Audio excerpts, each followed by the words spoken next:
Hey, hey, on TV about the facts. Hey, T-Seppers, come on in. Facts.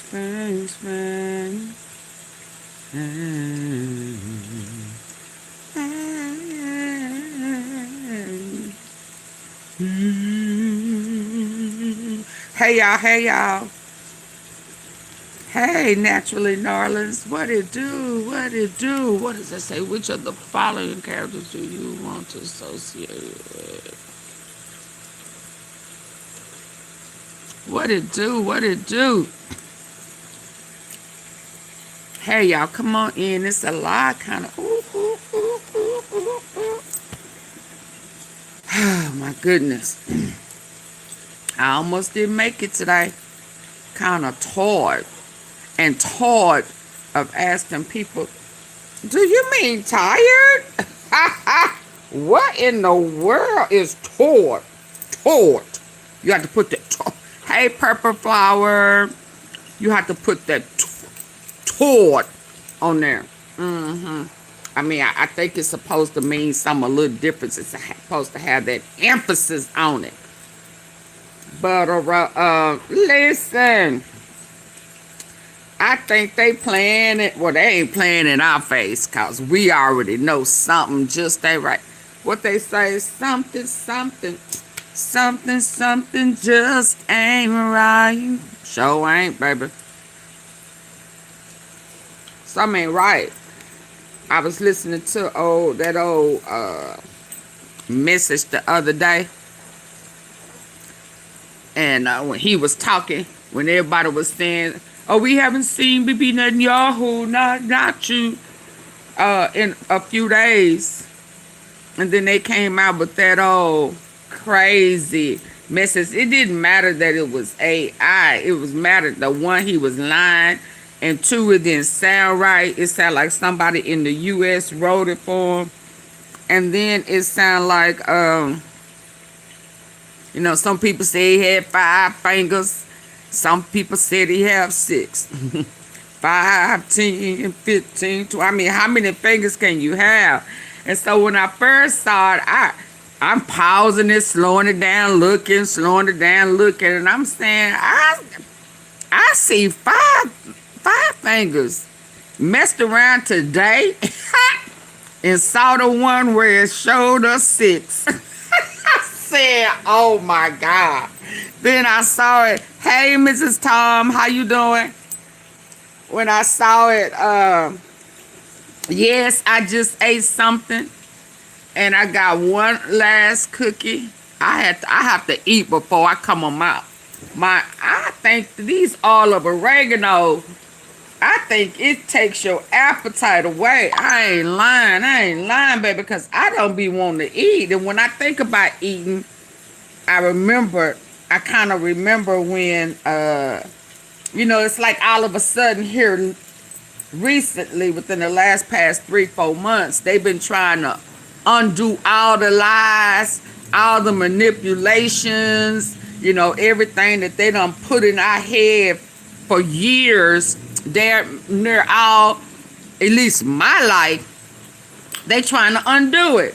So I saw something a couple of months ago where they were saying that the eating the 3 meals was a day was designed by the Rothschilds and Big Pharma to make you eat more, become, obese, and, to keep you needing assistance with the doctor and all that type of stuff. So you really are supposed to eat when you are hungry and not try to do that 3 times a day, So when I'm not hungry and it clicks in my head, girl, you don't need to eat until you hungry. And so I don't be desiring to eat.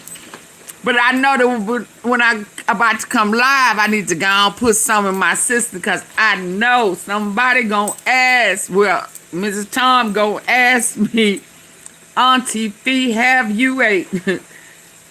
And I don't want to say no. So I have to make sure I put something in my tummy. So listen.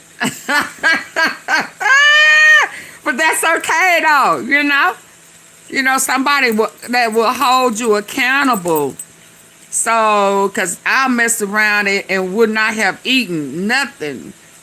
But so I thank God for it. But I really believe that these things right here, they talk about your belly will go down. I believe that these olive oregano, because you're supposed to take them first thing in the morning on an empty stomach. I think it does something, you know. I know it ill them parasites, baby, but it will ill your appetite too. Amazon, I think they were like $13.99. Did I go through Walmart?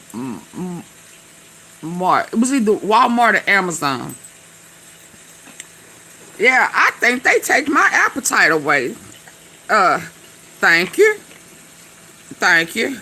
It's good stuff. Oh, you take the drops. Yeah, I was doing the other detox for parasites with the drops. But, you know, if you keep them close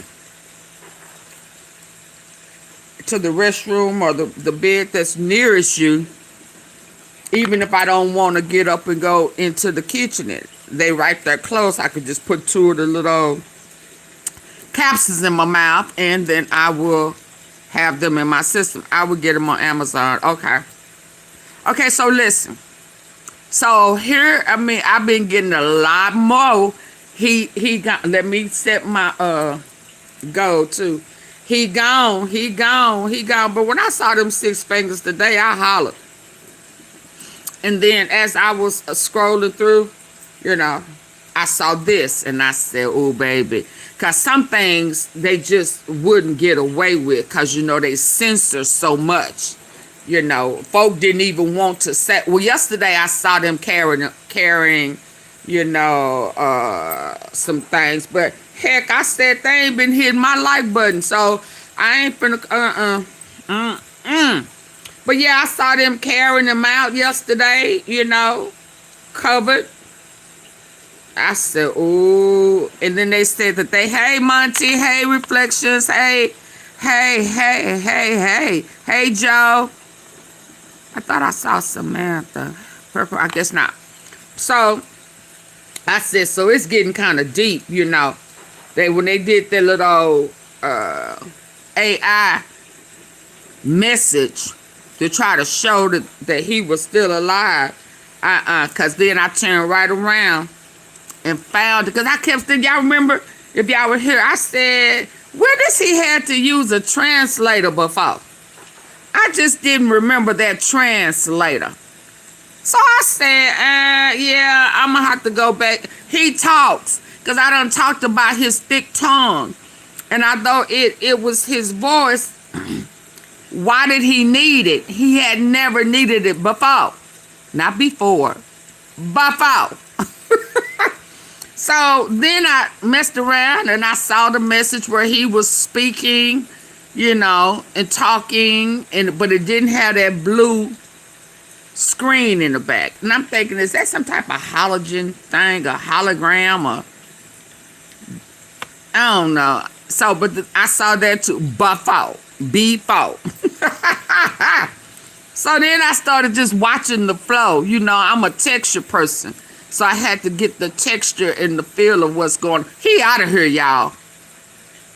And when I saw this one, and I looked up with that valid Madar, and I said, oh yeah, he out of here.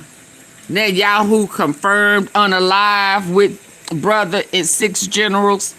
They just couldn't get away with this if it wasn't true. So I said, well, let me come on. Let's come on in here and let's go down the list of the things that I have to show that I'm just really convinced. What Trigger say? For shit show. He up out of here.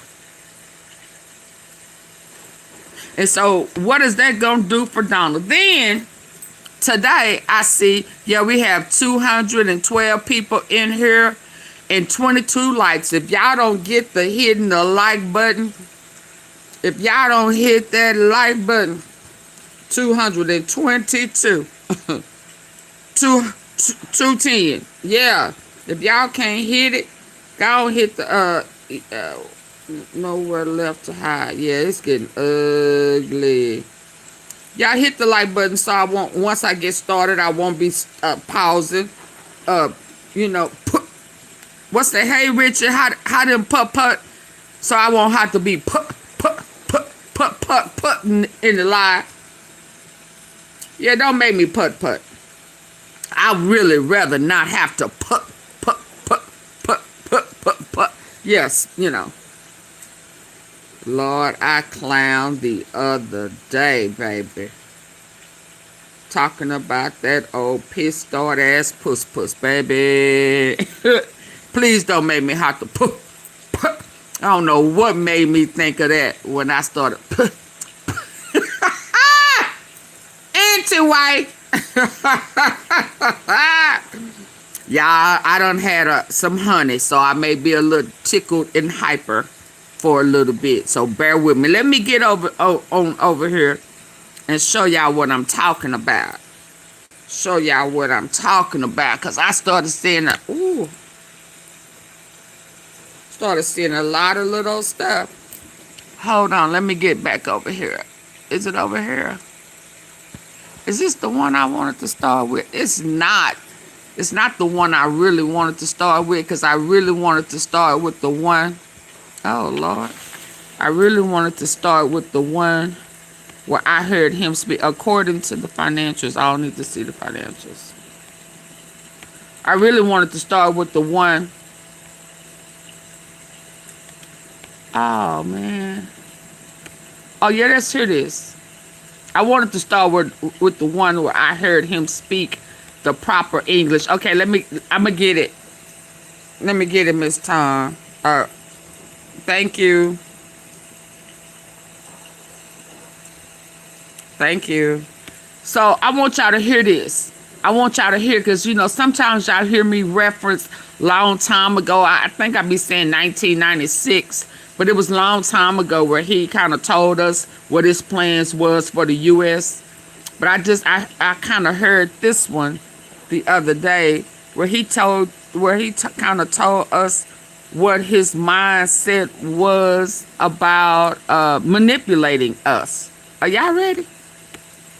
Netanyahu did when he talked about radicalizing terrorists. Get somebody to blow up a bus full of children or a building full of innocent civilians. You have to grind it into their minds. You have to wash their brains and tell them there's a wash higher their cause brains. It's religious, ethnic, racial, whatever. Religious. What that higher cause? Hold on. Religious, ethnic, whatever. So long time ago, he talked about how he was going to manipulate the mind. Spiritually, ethnically, racist, racial, whatever.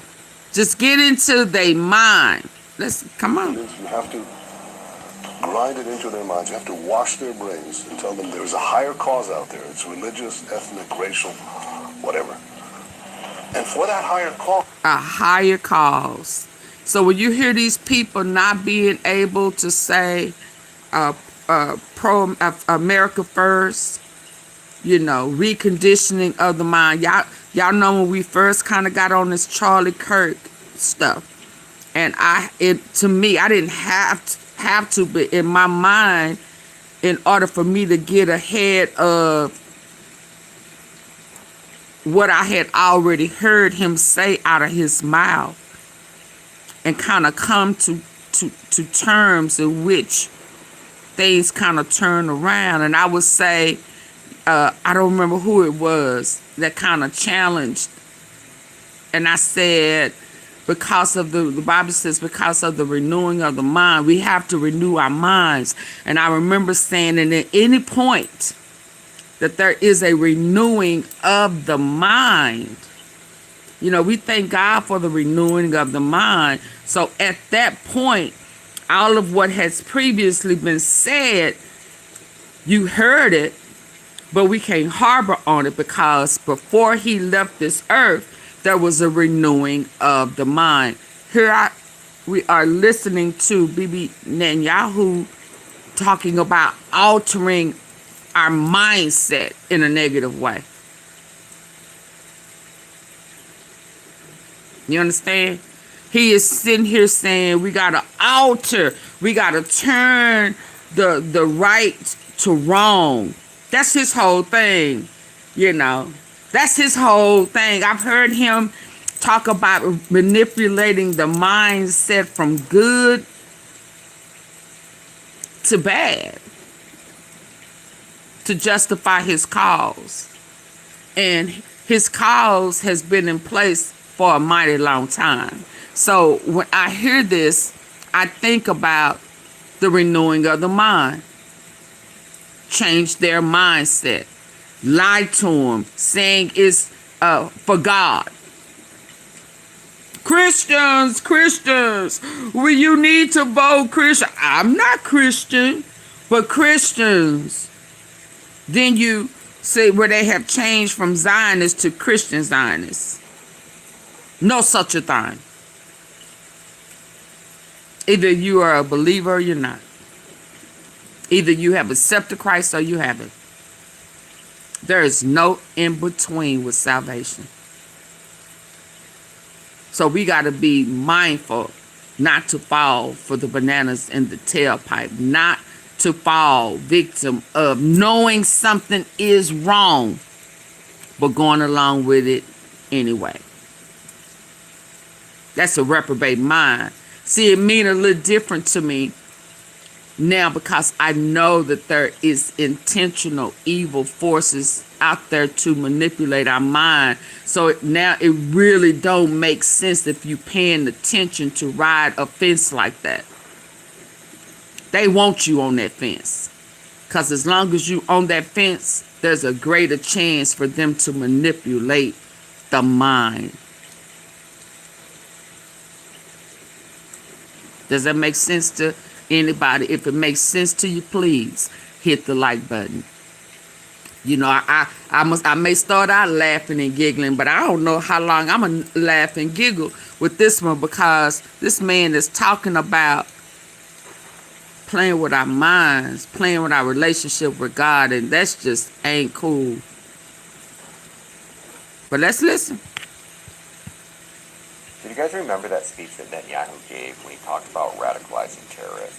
Get somebody to blow up a bus full of children or a building full of innocent civilians. You have to grind it into their minds. You have to wash their brains and tell them there's a higher cause out there. It's religious, ethnic, racial, whatever. And for that higher cause, you can disregard all the normal rules of morality. How you just have to brainwash them, feed it into their Absolutely, Kimberly. He wanted you to know that I ain't no Christian now. Don't get it twisted. That's exactly what they've done with the Jewish religion and Judaism, right? They're all trying to bring back their Messiah, and they're trying to carry out these biblical prophecies, if you will. And Professor Yang exposed... Y'all remember when I said they rewriting the Bible? He trying to rewrite the Bible.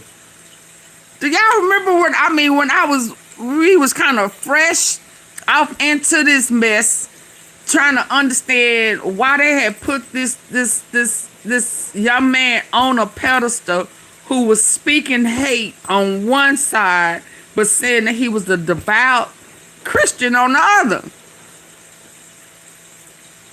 And I like they rewriting the Bible, and that's when I was like, the Bible says my sheep know my voice. You know, it was kind of confusing. It was conflicting, and that's when I said, this is a wolf in sheep clothing. This is deception. They are trying to rewrite the Bible, and they making this about two brothers fighting about land. And, you know, it just it forced me to go off into it and say, no, it ain't. Israel, how is this? How is this biblical? When Israel is a person? And how is this about two brothers in land when before Esau came and before his name was changed to Israel, before the night before his name was changed, and when his brother came, he greeted him with love and forgiveness, and he embraced him. So what war? What war he talking about? That's biblical. Because the Israel they talking about was created in 1948 by the Rothschilds. And they non-believers. So what we doing? Y'all remember this? So to hear him saying this stuff, it's just like kind of, oh my God, they have had a plan. So I think what I'm seeing today, what I think God is revealing is that evil is losing. Because although they still lying and acting like they winning this war,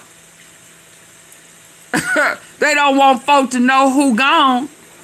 And Trump ain't smart enough to know what to do without being directed by Bibi Netanyahu. Now, see, some of these strikes and stuff, I'm beginning to believe he finna try to take over and try to conquer this and do this, you know, and steal this all and still try to go forth and create this new, you know, what God say, a new place. Yeah, this new place for him to settle and still make money and still steal from the U.S. But cause at this point, why we still going? You know, Bibi Netanyahu gone. You know he gone, and whatever they had over there, Epstein, Ghislaine, whoever else was hiding over there, he burning it down, ain't he? He burning it down. Just about everything that they was doing over in Gaza is happening to them. The whole town is burning down. But let me play this out, y'all, because you know I could preach today, y'all. I ain't gonna even lie. I really could preach today. Because it is illustration that burning in hell, ooh, we Lord, ooh, we Lord.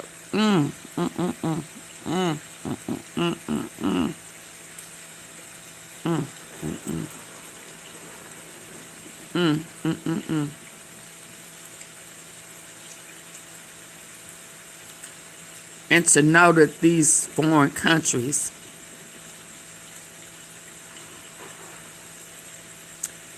intentionally targeted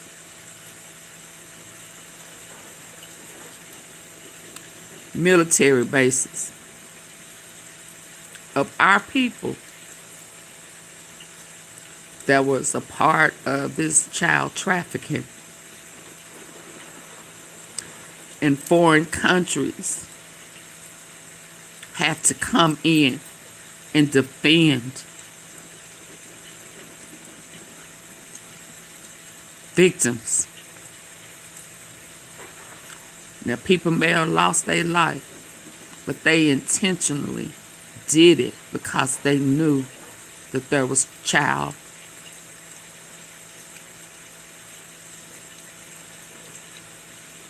harm being done.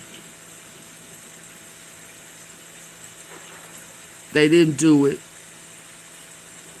for them. They did it for all the child victims in the midst of war. Burned it down. I'm gonna move on before I start really getting into my feelings about this. It's a lot of evil going on, and I pray that there is healing for the victims. And I do thank God that it was shut down. Let's go. Let's listen. Their brains and tell them there's a higher cause out there. It's religious, ethnic, racial, whatever. And for that higher cause, you can disregard all the normal rules of morality. How you just have to brainwash them and feed it into their mind that there is this greater power and that they're willing to die for this greater power. That's exactly what they've done with the I Jewish religion worship and Judaism, right? They're all and trying to bring adore back their you. Messiah, and they're trying to carry out Just these want biblical to tell prophecies, you, if you will. And Lord, I Professor love Yang you exposes the terrifying more ideologic than agenda driving You're these so right. wars. He Reflections details with how him. secret societies are orchestrating Hey, the Janet. collapse of the American empire to build the Greater Israel Project, an AI surveillance state that will usher in the end of time. And this is the thing, right? Because they all believe that their Messiah is coming back. And that's what they literally have bands pray where What? Or a building full of innocent civilians, you have to grind it into their mind. Innocent. They have no regards of innocence. He said innocent civilians on purpose. Full Oh, of innocent civilians, you have to grind it into their minds. You have to wash their brains and tell them there's a higher cause out there. It's religious, ethnic, racial, whatever.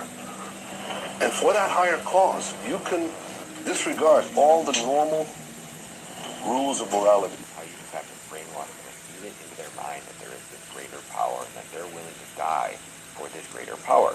That's exactly what they've done with the Jewish religion and Judaism, right? They're all trying to bring back their Messiah, and they're trying to carry out these biblical prophecies, if you will. And Professor Yang exposes the terrifying ideologic agenda driving the war. He details how secret societies are orchestrating the collapse of the American empire to build the Greater Israel Project, an AI surveillance state that will usher in the end of time. And this is the thing, right? they will usher in the. They are trying to be God, and they are trying to control revelation. So y'all remember some time ago, I even talked about, well, not too long ago, I talked about that I feel like even with the global warming, that they are trying to melt the ice for the fallen angels. He wanted Greenland because there is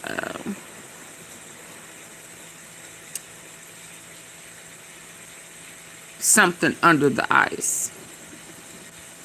So with them trying to act like they God and control revelations, and I've gone to prepare a new place, a new home, you know. So the afterlife, it's almost as if that's why they were playing with aliens and the DNA to control, because what won't be, whatever they was trying to create, whatever they was trying to do, it wasn't gonna be no black people.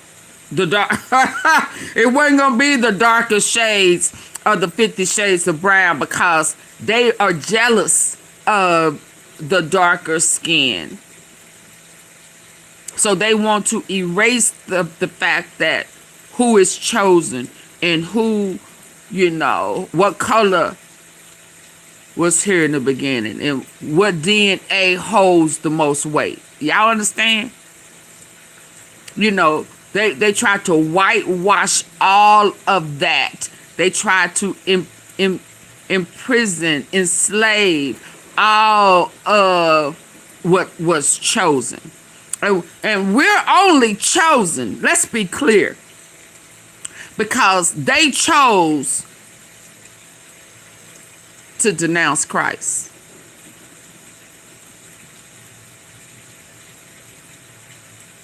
Do we understand? The gypsies, the ones who are not Jewish, or they, or maybe they are Jewish, they're not Jews. How about that? How that sound? Did that work?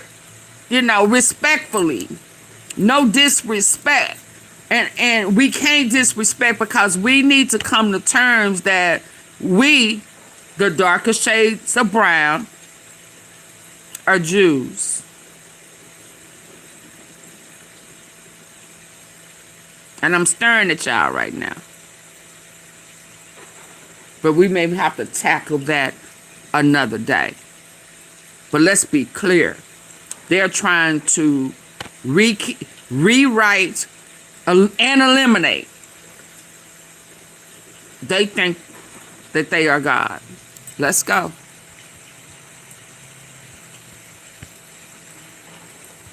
Come on, Ryan. Their power, and that they're willing to die for this greater power. That's exactly what they've done with the Jewish religion and Judaism, right? They're all trying to bring back their Messiah, and they're trying to carry out these biblical prophecies, if you will. And Professor Yang exposes the terrifying Thank you. Who's this? Driving the Thank you, Reflections from Kimberly. Auntie, I thank God for your channel. I'm grateful. I came across your channel years ago. Oh, thank you, baby girl. Right? Because they all believe that their Messiah is coming back. God bless you. They literally have vans, pray vans, where you can go into these and basically worship Satan and try to usher in the end of times. Because when their Messiah comes, that's what they all think. These psychopaths believe that if they die, the more righteous they are in the eyes of their Lord, their Lord Satan, they will be brought back when he comes back. So they believe that there's an afterlife. And they're all going to be brought back depending on how righteous they were. Righteous in doing wrong. Righteous in doing wrong. Righteous in doing everything. That's why they don't have a heart. That's why they don't care. That's why they don't mind sacrificing kids. That's why they don't mind manipulating the mind. Everything that is against God is how they feel like they get their glories and riches. Their, in their minds, their blessings, their honor.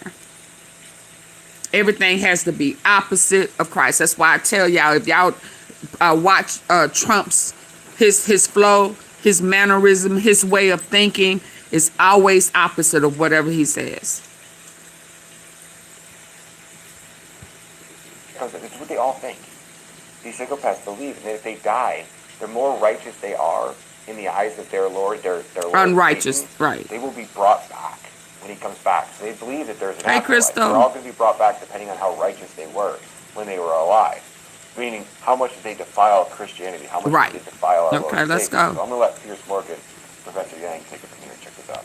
Right. So I actually don't say the real power base is Israel. What I say is that the real power base are a collection of societies that have an eschatological view of this war. And these societies include the Freemasons, which are now called the Rosicrucians and the Knights Templars. They include Jewish organization called the 17th Frankists. And, I'm going to have to do some research because I don't know if they're Freemason. Because I know some Freemasons that are the darker skin of the 50 Shades of Brown. And I need some clarity on, is there a separation? Are they... I know I've seen the Boulets, but are their core beliefs deep down off in there the same core belief? Because if they want some of the privileges of Freemason, again, you can't put that masonry as a badge of some form of honor when the root of them is Zionist. So I'm gonna have to do a little more research on that, but I want us to be clear and honest. I got my eye on the darker shade of the 50 Shades of Brown who are honored to be Freemasons. I gotta be honest, because right now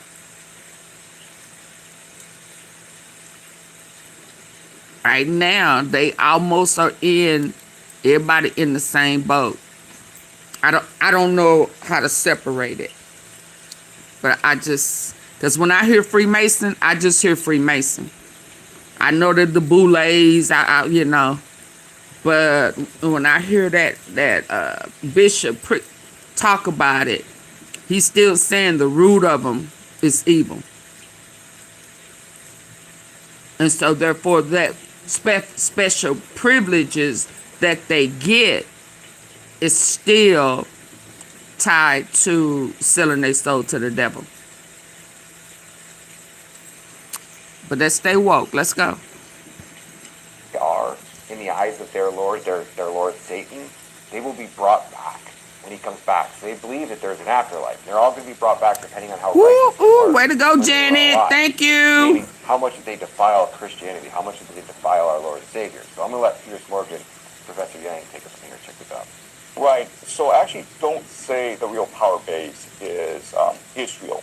What I say is that We the real have power to go base back are to the collections of original societies teaching to that understand have an today. eschatological view It's not the of true this war. teaching. And these secret societies include the Thank you, Freemasons, which are Janet. now called 7 months, Rosicrucians girl. and You Knights go. Templars. Thank you.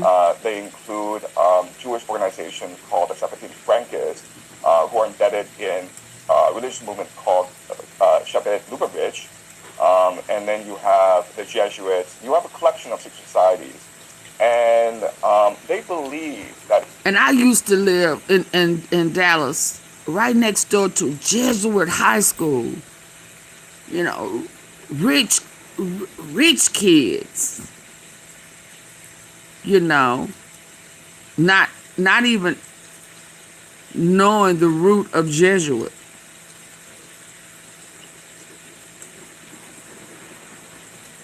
I think Jesuit was all boy. I think Jesuit was all boys. Now that I'm thinking of it, I never saw any girls running track. They were all boys. Oh man. Or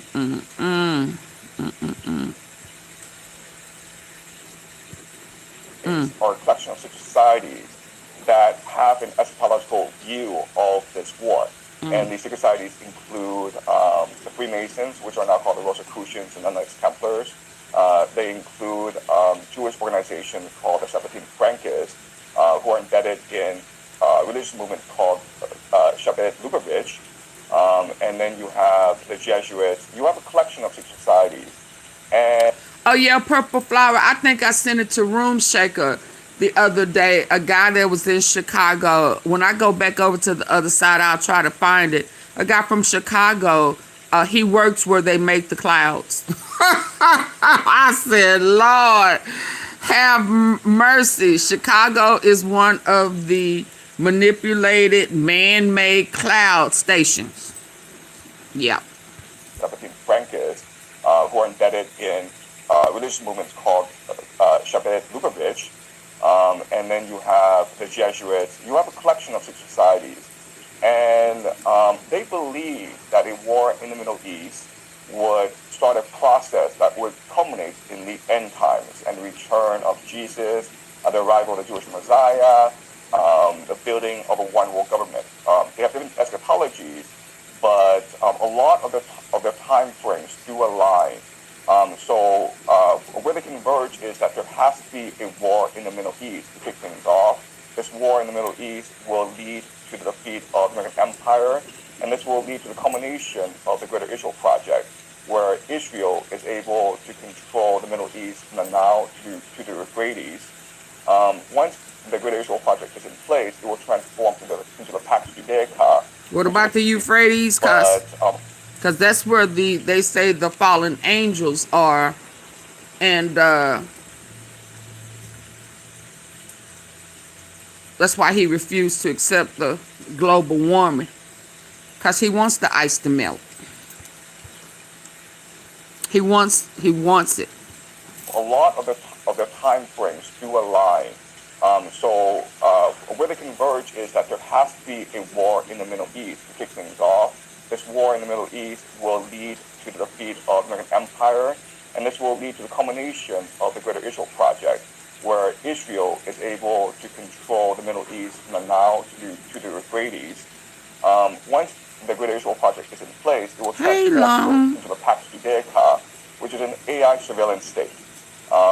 This will eventually lead to the war of Gog and Magog, the destruction of the Al-Aqsa Mosque, and the building of the Third Temple, the return of the Jewish diaspora. Yes, Lord. Born and raised in Dallas.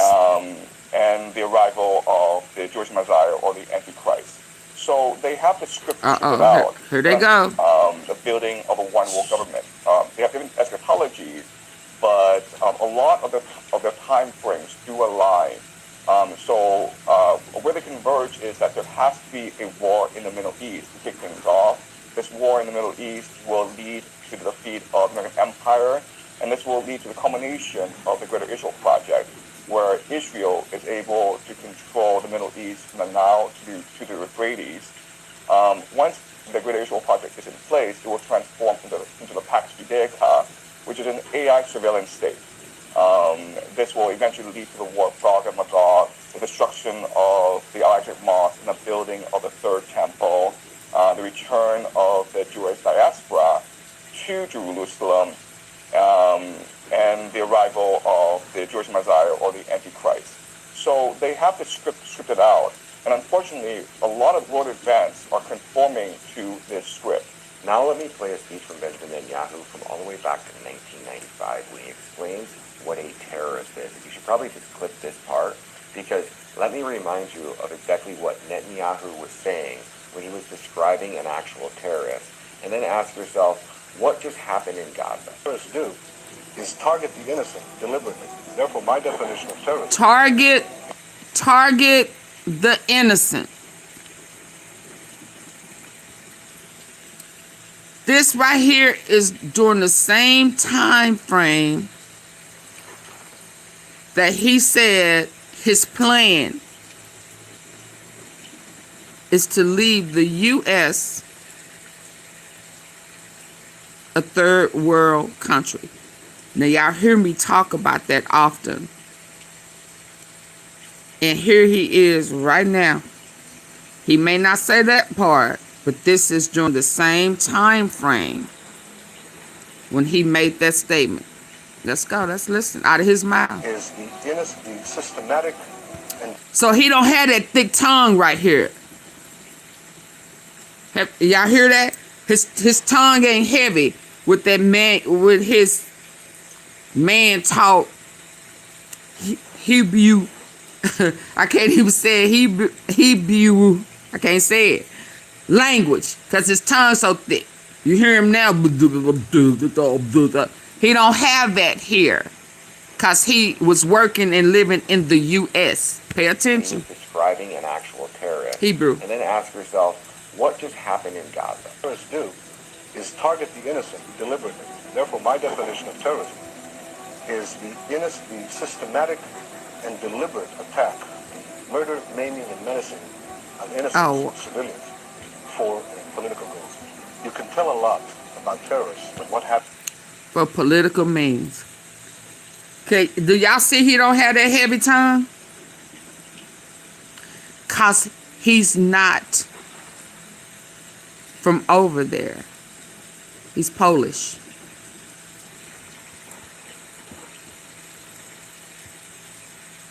Bibi Netanyahu, ladies and gentlemen. Even back then, when he was young, when he was still in the U.S., his plan was to always do this. Let's go. Exactly what Netanyahu was saying when he was describing an actual terrorist. And then ask yourself, what just happened in Gaza? terrorists do is target the innocent deliberately. Therefore, my definition of terrorism is the systematic and deliberate attack, murder, maiming, and menacing of innocent civilians for political goals. You can tell a lot about terrorists, but what happens when they come to power? Those who fight for freedom and come to power do not impose terrorism. What they do when, so this is him and Trump. Let's go. Come to power. So in essence, they both are terrorists at heart. Those who fight for freedom and come to power do not impose terrorism. Those who If they want freedom and power, what did he say? Those who fight for freedom and come to power do not impose. Those who fight for freedom and come to power are not terrorists. You can tell a lot about terrorists, but what happens when they come to power? Those who fight for freedom and come to power do not impose terrorism. Those who do, who fight terroristic means, end up as being masters of terrorist states. Did you guys remember that speech that then? So, yeah. So everything that they were saying that Trump was stood for and believed in, and you know, cause Candace is adamant about Trump has changed, and I think he's always been the way he's been. And if you listen to his family and his this is who he's always been, and he was attracted to that. And I somewhat believe that she knows what's been going on with Epstein, so I don't know. Okay, so she believes what she believes about Epstein. Nobody had confirmed to her about him. See, I don't think we would know how bad, even though Epstein said he was far worse than him. Nobody had ever just came out and talked to us like Sasha Riley did. Sasha Riley put a different light on Trump's evil, if that makes sense to anybody. You kind of knew he was bad, knew he was involved, didn't know he was the ringleader, thought more of him as a bad business thief.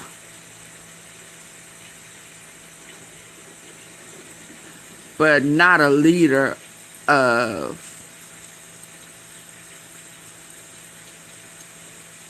this human trafficking. Yeah, it just that light. So I don't know if people who believed in him understand the fullness of his evilness. Because he evil. He big time evil.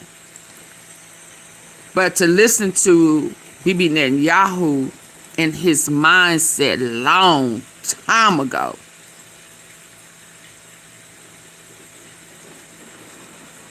he had a plan long time ago to do what he's doing right now. Well, was, because he gone.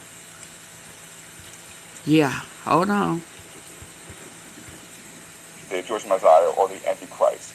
So they have to script it out. And unfortunately, a lot of world events are conforming to this script. Now let me play a speech from Benjamin Netanyahu from all the way back to 1995 when he explained what a terrorist is. You should probably just clip this part, because let me remind you of exactly what Netanyahu was saying when he was describing an actual terrorist, and then ask yourself, what just happened in Gaza? What terrorists do is target the innocent deliberately. Therefore, my definition of terrorism is the systematic and deliberate attack, murder, maiming, and menacing of innocents, civilians, for political goals. You can tell a lot about terrorists, but what happens when they come to power? Those who fight for freedom and come to power do not impose terrorism. Those who do, who fight terroristic means, end up as being masters of terrorist states. Did you guys remember that? Yep, and that indeed is what was going on. Hold on.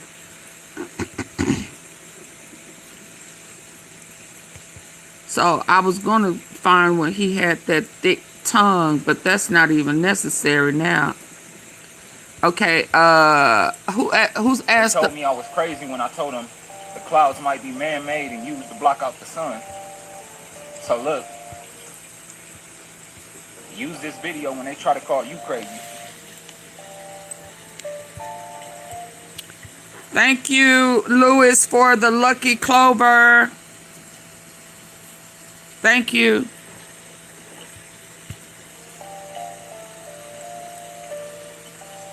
Hey, I don't know if y'all know this, but I actually work in a cloud factory. We clouds and make rain for the city of Chicago. The government doesn't want you to know this. We control the climate. They told me I was crazy when I told them the clouds might be man-made and used to block out the sun. So look, use this video when they try to call you crazy.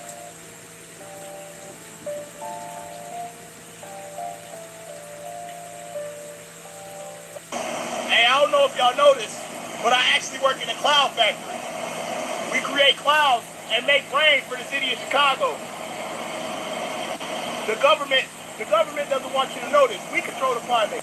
They told me I was crazy when I told them the clouds might be man-made and used to block out the sun. So there's your answer. So look, use this video when they try to call you crazy.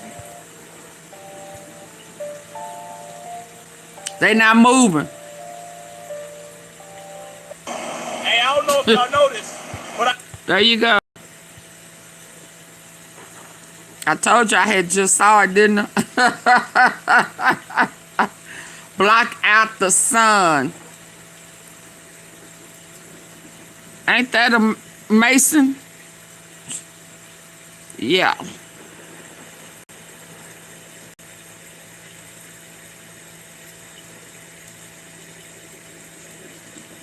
Wow, that is just so, my goodness. Oh my goodness. They constantly getting us.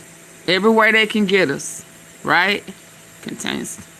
Oh yeah. Before I go off any deeper, keep your wisdom teeth. I just know y'all. I'm just so disgusted in all these things that they don't put off into our head. Oh my God. And constantly telling us something is wrong with us when all we need to do is kill the parasites in our bodies. But oh my God, let's listen.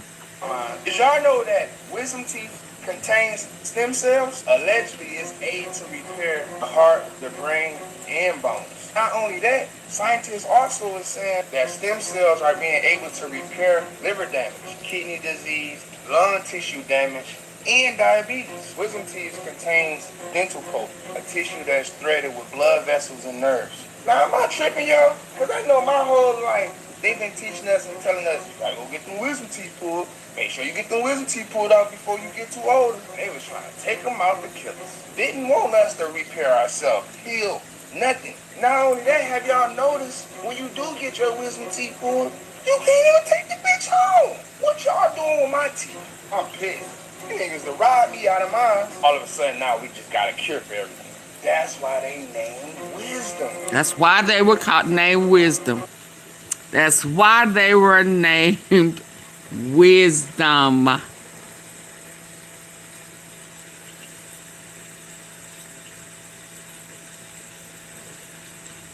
That's why they were named wisdom. Hold on. I can't remember, but I don't necessarily have to listen to. And the Israelis military dropped charges against the soldiers that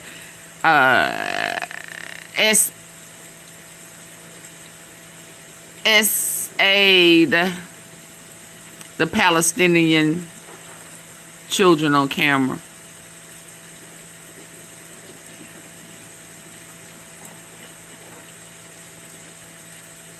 Oh, they took that down about the American hostages. They don't want us to know about the hostages either. A major update on Sasha Riley just broke today. Sasha, who's been teasing a big media interview for weeks, just revealed it's going to be with MS Now, their first mainstream outlet. The interview was supposed to happen this week, but it's now been pushed to early next week. They posted that the interview caused a rift among his team. Some think it's a mistake. Sasha says, quote, "I'm a combat veteran and an old prize fighter. I'd rather go down swinging than sit here and just watch it all go down." Meanwhile, Lisa Noel Voldang, who's helped dozens of survivors and journalists, including some Substack projects, announced her team is no longer supporting Sasha's case, citing disagreements over safety and security. I'll be following this closely and keeping you updated as soon as more comes out. Oh, Make sure to Sasha stay Riley, tuned pray this for his fall for the safety and his A major protection. update on Sasha Riley just broke today.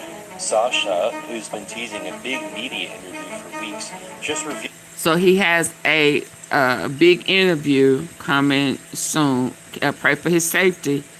Hold on, I'm trying to get back. I've been holding so much. Hold on.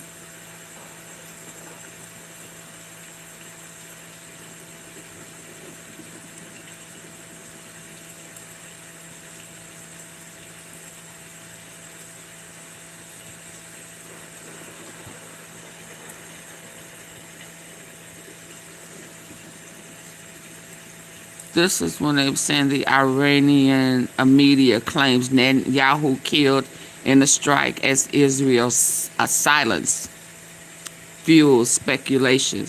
So somebody tried to come in before the live went on saying that the information based off of my type under the bus was old information. No, it ain't old information. No, I'm seeing them carrying folk out and I'm seeing people crying in the streets. I don't know what you talking about. Stock up. Let me hear this. Pay attention and listen, because ex-military strategist from the United States sends a warning to all American people. Look. First of all, if you need medication of any kind, you better go out and buy all the medicines you can get. Stock up. Because in a few months, they won't be available. Because the petroleum industry has a big role to play in the production of pharmaceuticals. So that's my first piece of advice. And secondly, start thinking in terms of storing food and any other items that you think you may need. Because as this war continues, and it's going to continue, I hope the not. impact that I talked about earlier is going to be felt here at it. But in the meantime, I think you just need to prepare for the worst here. And once the stock market figures out, or the investors, the people in New York that run the financial system, who are largely part of the problem for us, they're going to say, oh my God, and you're going to watch the stock market tank, and you're going to watch the cost of a barrel of oil go up to 200 and potentially all the way to 3. And all of that is going to bring everything inside the United States to a screeching halt. Pay attention and listen, because ex-military strategist from the... Stock up.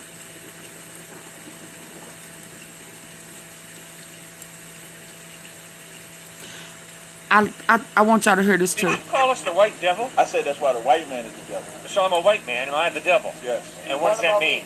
The word devil means deceiver. How you try to deceive us Oh, with okay, Jesus, deceiver. God, deceiving us with Christmas, all of that y'all created and gave that to us. Y'all gave black people y'all form of Christianity through bloodshed and murder and slavery. Took away, gave us a slave Bible, and then when we got the Bible, it taught us the revolutionary believing in the Most High the right way. We had to learn that on our own.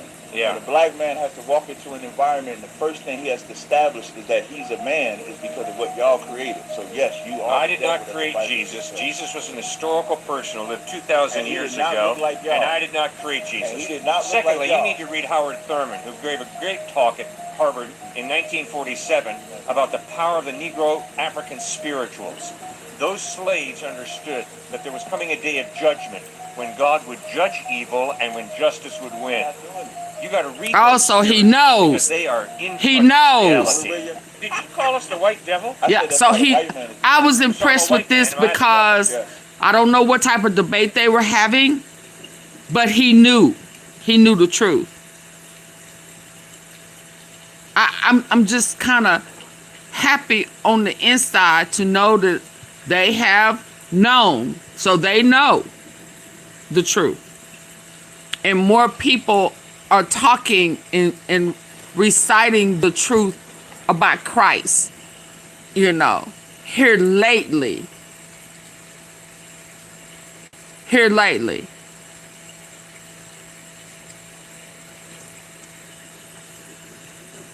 And what does that mean? The word devil means deceiver. How you try to deceive us Oh, with okay, Jesus, deceiver. God, deceiving us with Christmas, all of that y'all created and gave that to us. Y'all gave black people y'all form of Christianity through bloodshed and murder and slavery. Took away, gave us a slave Hey, Bible. Miguel. And when we got the Bible, it taught us the revolutionary believing in the Most High the right way. We had to learn that on our own. Yeah. When a black man has to walk into an environment, and the first thing he has to establish is that he's a man is because of what y'all created. So yes, you are. I the did devil not that create the Bible Jesus. says. Jesus was an historical person who lived 2,000 And he years did not ago, look like y'all. and I did not create Jesus. And he did not look Secondly, like y'all. you need to read Howard Thurman, who gave a great talk at Harvard in 1947 about the power of the Negro African spirituals. Those slaves understood that there was coming a day of judgment when God would judge evil and when justice would win. You got to read those spirituals because they are in touch with reality. Okay. I'm going to take that. Hey, y'all, we've been missing you. Hold on. What is this?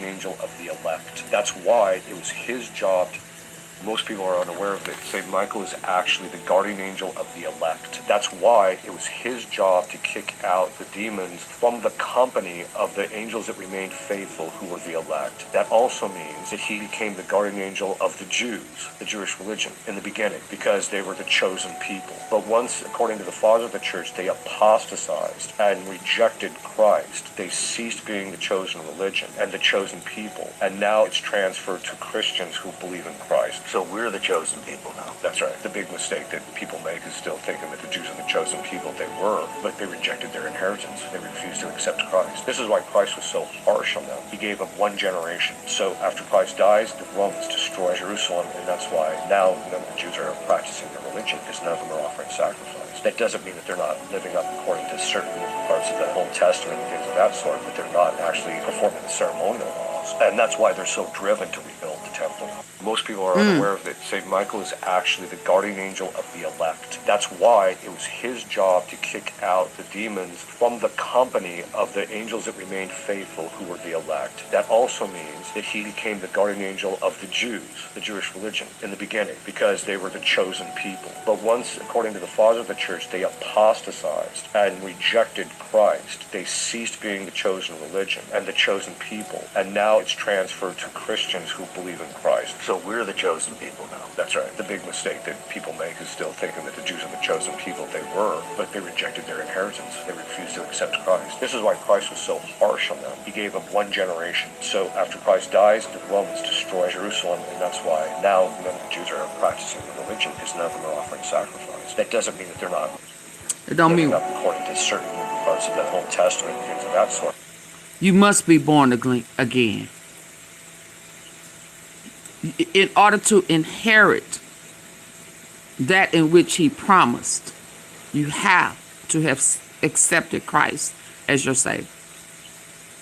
You're absolutely not entitled if you do not believe in Christ. Period. It's a big period after that. You cannot be a non-believer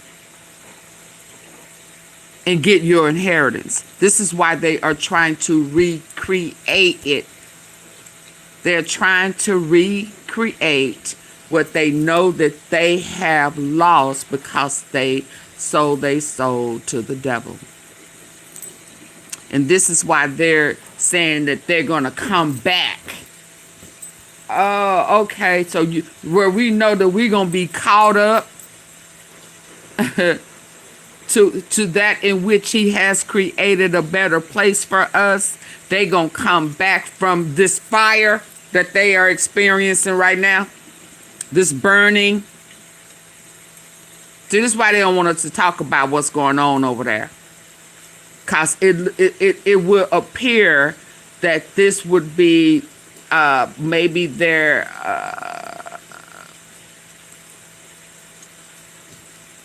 burning hell. And after hell, after their judgment, then they go into a lake of fire.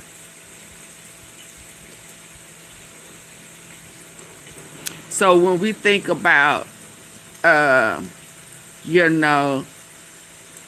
first it was by water, then it's by fire. That town is burning.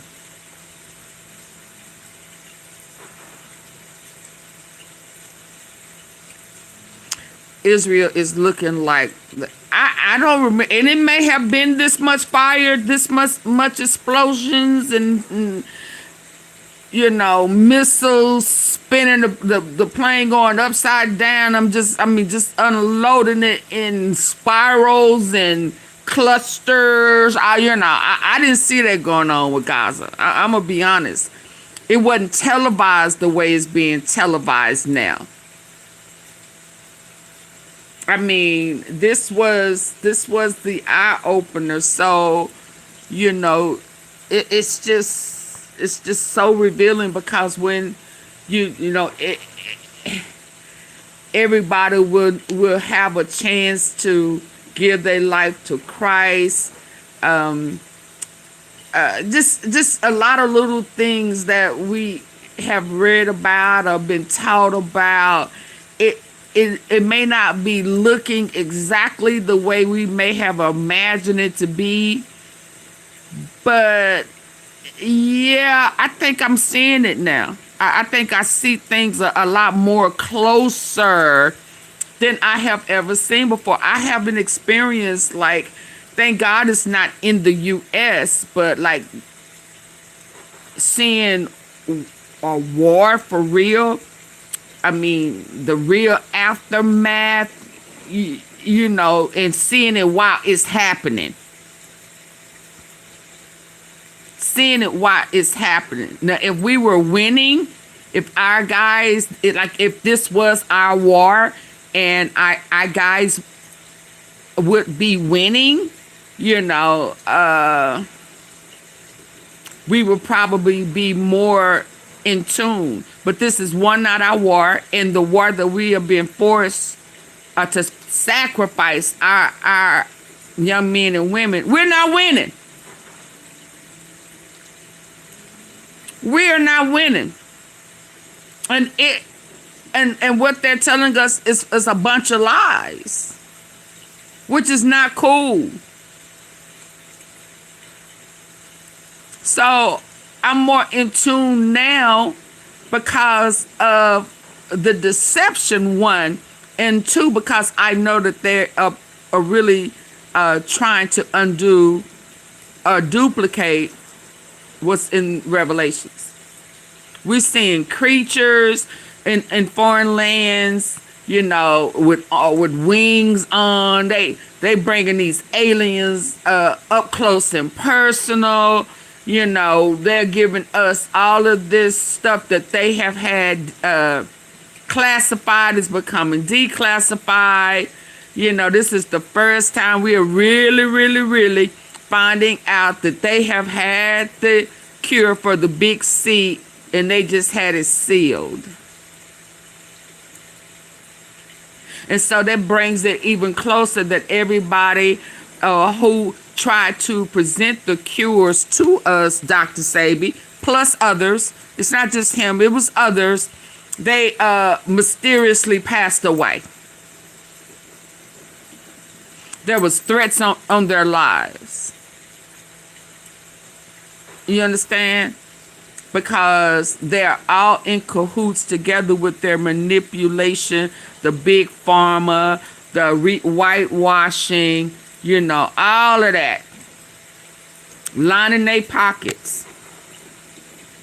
You know, and I do kind of believe that the Epsteins, the Gates, and the Wexners, and the Trumps, them, and whoever else is Bibi Netanyahu were really trying to duplicate in this new world, this new world that they were planning to create, was going to duplicate the Rockefellers to control everything. Rockefellers and the Rothschilds. I think that was a part of their purpose and plan. That's why they stealing from the U.S. That's why what Bibi Netanyahu said back in 95, 96 was being infiltrated right now. And that's how Trump got into office, being a convicted felon 34 times over, why they are not following the Constitution of the United States, just bypassing. This is why Bondi said that if they pursued it by law, as they should, the whole government would be eliminated. Okay, let's start over. But she don't want to say that she's probably in those Epstein files. I keep telling y'all she's in there. And every time I try to throw up a picture of her when she was young, they take that bad baby down. Do you understand? I don't be getting dimes on some of these uploads, baby, because I need for us to understand the truth. We see you, boo-boo. We see you. You been knowing Trump.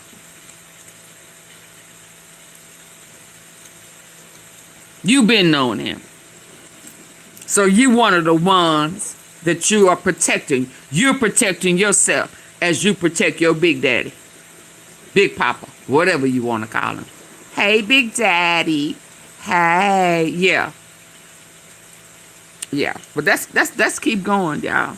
Come on.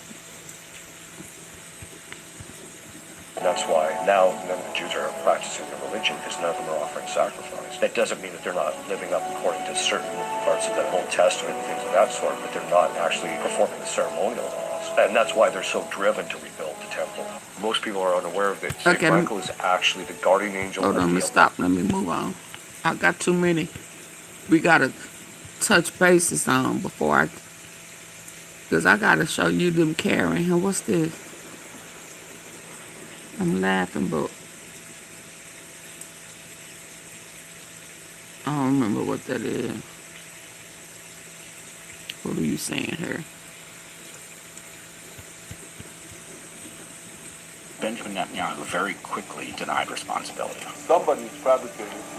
After Charlie was killed, Benjamin Netanyahu very quickly denied responsibility. Somebody's fabricating a monstrous big lie that Israel had something to do with Charlie Kirk's horrific murder. I was shocked by this. It did not seem natural. We've just found ourselves in a war that Charlie would have been opposed to. We know that from his public and private statements, and that he would have been a formidable force in opposition. So what am I thinking? Now, I'm not saying that that means that anything in that quadrant was responsible for the murder. All I know is that we didn't get a decent investigation. Now, I've said unforgivable things, it's done. I don't know why that's unforgivable. This is an American citizen, someone we knew. Leaving aside Charlie's murder and the question of who did it, for a foreign leader to weigh in immediately and hog all the attention and make it all about himself and start issuing. Benjamin Netanyahu very quickly denied responsibility. Somebody's fabricating a monstrous big lie that Israel had something to do with Charlie Kirk's horrific murder. I was shocked by this. It did not seem natural. We've just found ourselves in a war that Charlie would have been opposed to. We know that from his public and private statements, and that he would have been a formidable force in opposition. So what am I thinking? Now, I'm not saying that that means that anything in that quadrant was responsible for the murder. All I know is that we didn't get a decent investigation. Now, I've said unforgivable things, it's done. I don't know why that's unforgivable. This is an American citizen, someone you knew. Leaving aside Charlie's murder and the question of who did it, for a foreign leader to weigh in immediately and hog all the attention and make it all about himself and start issuing all these statements about how Charlie lived and died for Israel is totally unforgivable. It's not about you, Bibi. So that was disgusting behavior. I don't even talk about this topic, and I'm not going to now, other than to say I think everything you've said is entirely reasonable, and it's not an insult to the living to want to know what happened to the dead. Okay. Okay. Let me see what else I got for us. Let's see.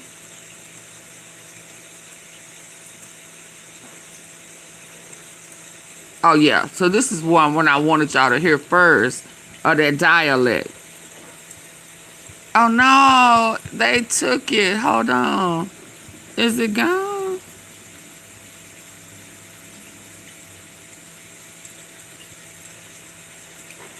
He didn't speak. Okay, hold on.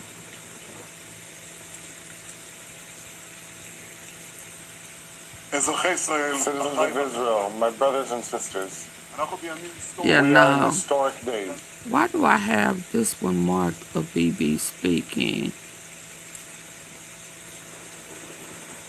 Did he speak on here?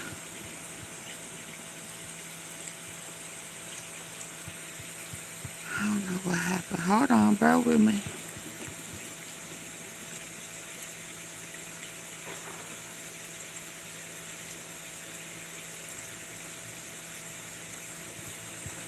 Let me get this out the way. Understanding the origin of these locations should help you to follow biblical prophecy.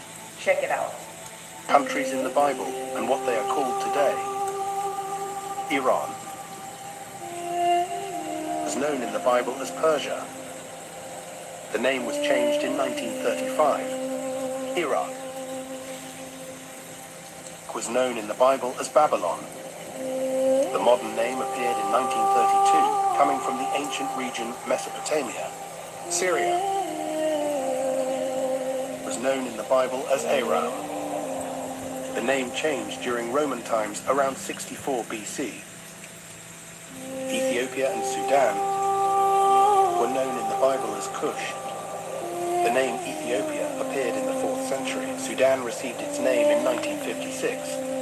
Israel and Palestine were known in the Bible as Canaan. Israel became a state in 1948, Palestine in 1920. Libya was known in the Bible as Put. The modern name was introduced in 1934. Thanks, Max. Thanks you, Max, to the boogie. I'm just not seeing it. Countries in the Bible and what they are called today. Iran is known in the Bible as Persia. The name was changed in 1935. Iraq was known in the Bible as Babylon. The modern name appeared in 1932, coming from the ancient region Mesopotamia. Syria was known in the Bible as Aram.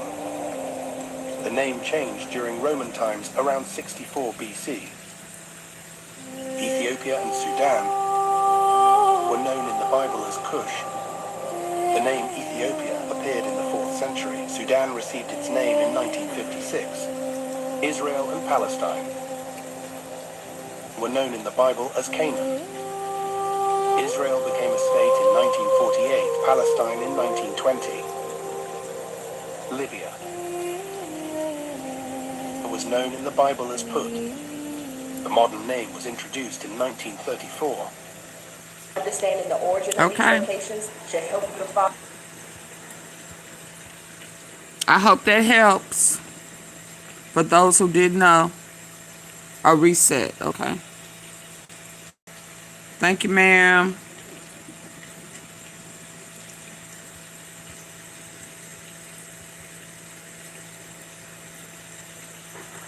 Hold on, let me see.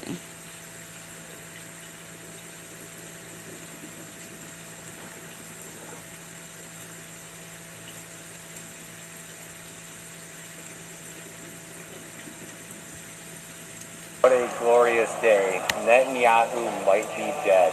So we haven't seen Netanyahu in public in weeks. Actually, I think it's about 5 or 10 days. Have not seen this man. His brother was dead. The head of Mossad is dead.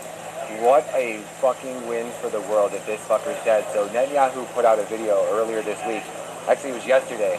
And come to find out, the video showed that he had 6 fingers. Yeah, no. Yeah.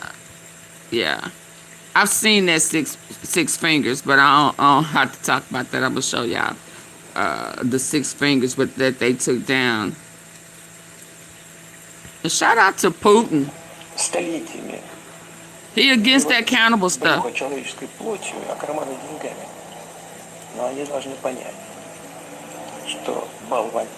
I'm only saying shout out to him on this.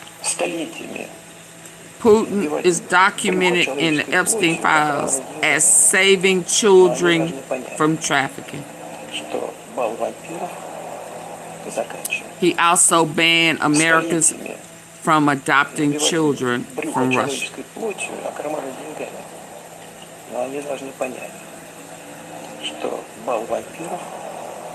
I mean, I respect that. I mean, I respect everything he do. But I do respect that.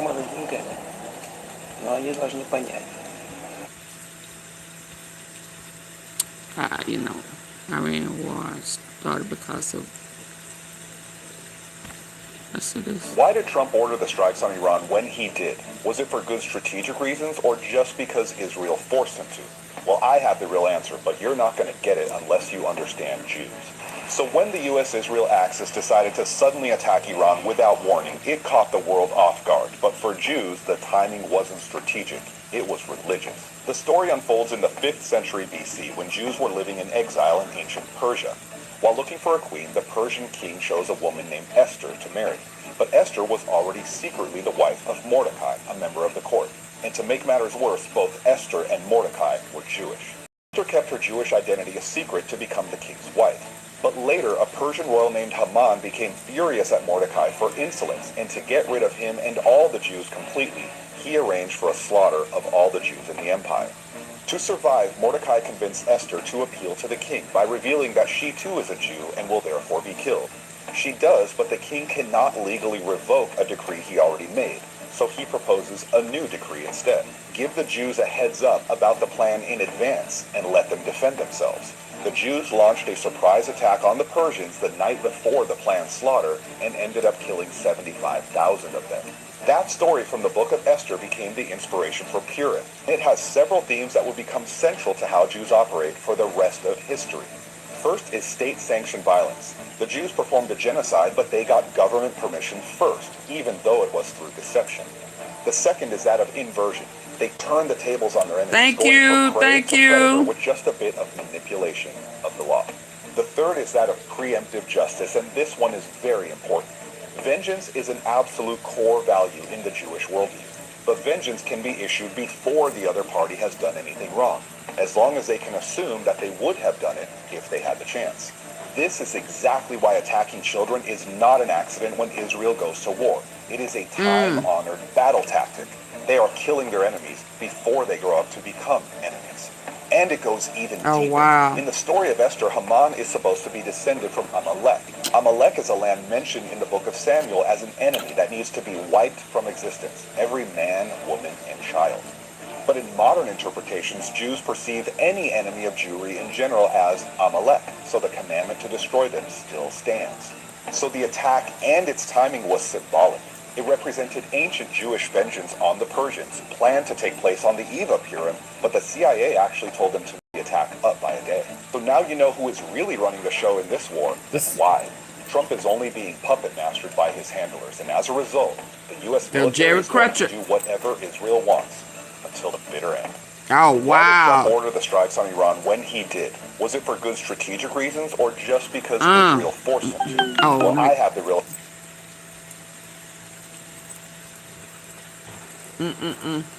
Jerry Crutcher is coming up in there. Oh, wow. I'm going to have to change this and put it on here. Hold on.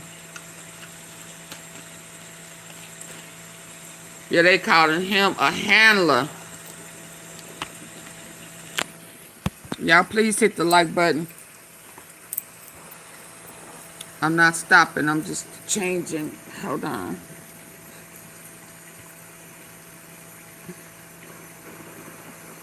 Okay, March 26th.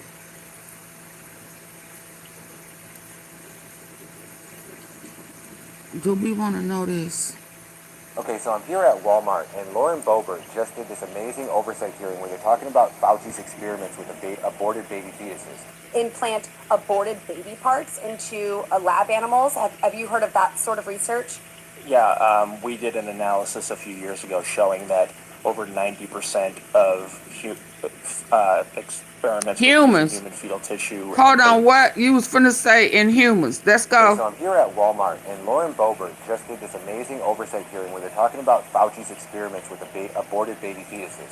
Implant aborted baby parts into lab animals. Have you heard of that sort of research? Yeah, we did an analysis a few years ago showing that over 90% of experiments with using human fetal tissue and putting them involved animals were funded by Fauci's NIAID. Do you know where they're getting the aborted human fetal tissue?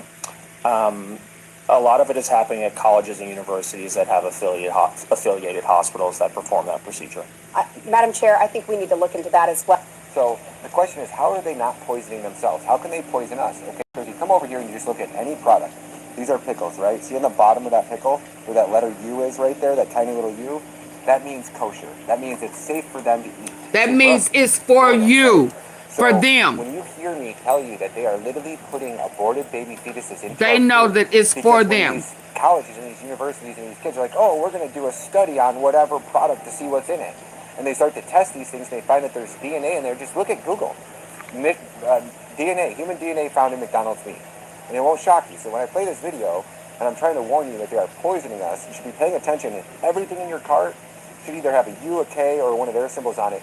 At the very least, be organic. But even the organic shit, I wouldn't fucking trust too much anymore without doing deep research. Going to your local farms and buying products locally at your farmer's market for fresh fruit, and then trying to avoid anything that doesn't have the letter K on it.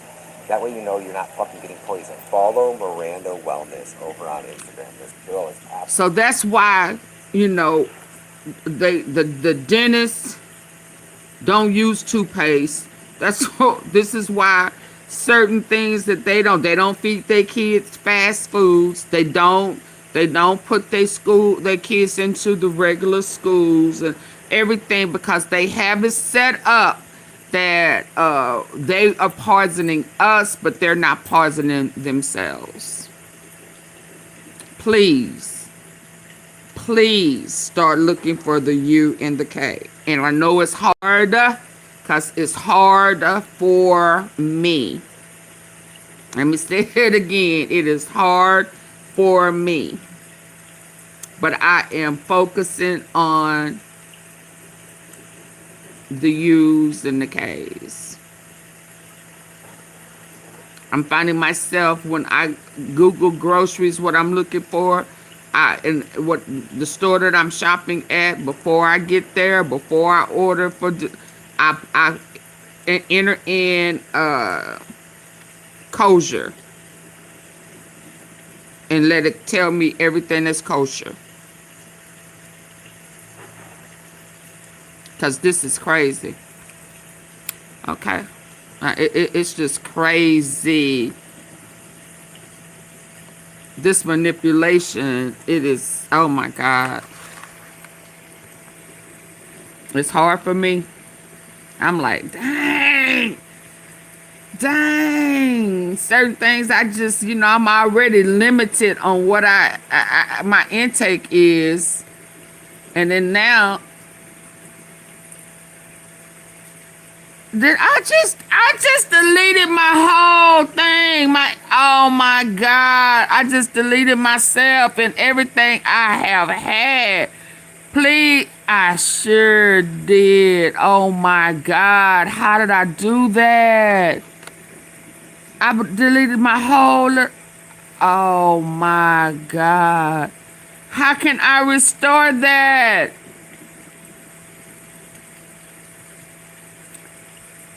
I just deleted myself, my whole...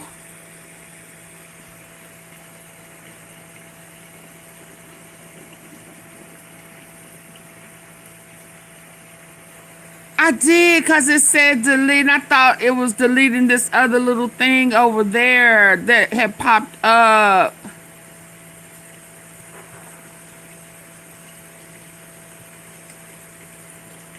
Everything that I had over there, I just deleted it. I don't have any messages. I don't have any of my messages. There has to be a way to restore it. I know you lying to me. Don't whoops. Go to trash. Oh my God. Oh my God. Please be here. Your activity saved. Switch appearance report. It don't give me trash. I'm in IG. Y'all, everything that how do I get to trash? Oh my God.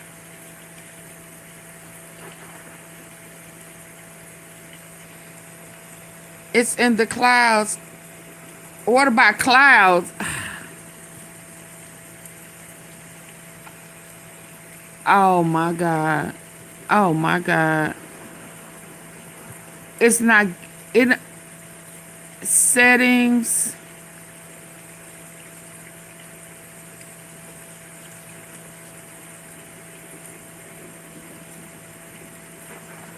Personal data, passport, ads.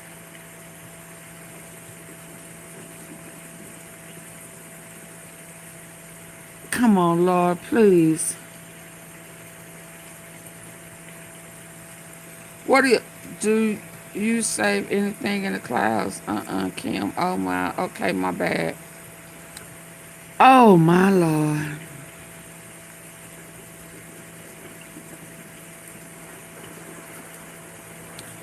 Reflection, somebody send me a message in IG. Oh, man, I don't have nothing under my profile. Oh, this is very low. Oh, my God. Hold on. Okay, I'm going to have to get another device so that I can get over here. What device you own? What you mean, what device I own?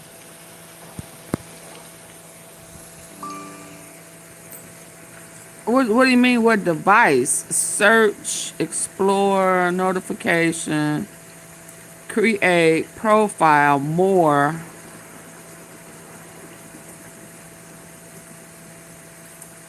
My activities. How can I restore?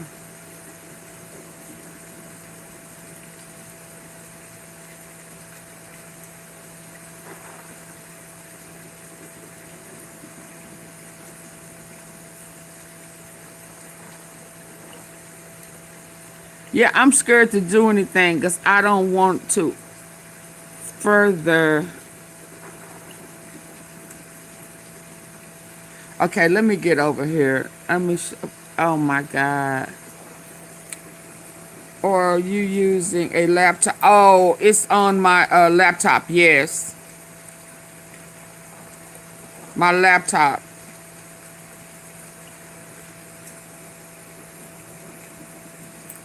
Okay, yeah, I'm on my laptop.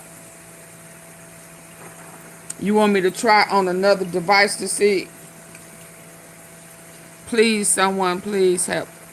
Yeah, all of what I've had, even them carrying his body out of the rubble, I've sent it to myself on IG.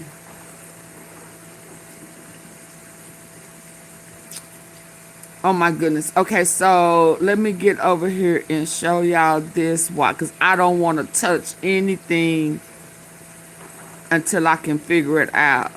Even if I have to call. Go to settings. Okay, go to settings. Oh, I wanted it to take you from over here too. Yep. Go to settings. Yeah, I'm so sorry. Let me go back out from where I was. Go to settings. Okay. I'm in settings.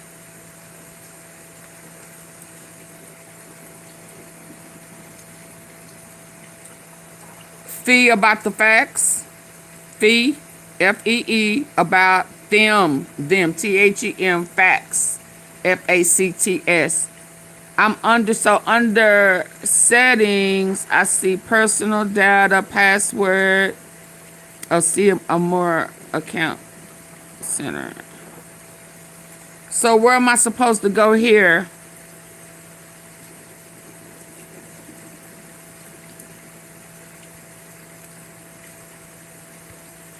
Why I don't have nothing about restore? Subscription, meta pay, add preference, your information and permissions, connected experiences, password and security. Janet, you still here?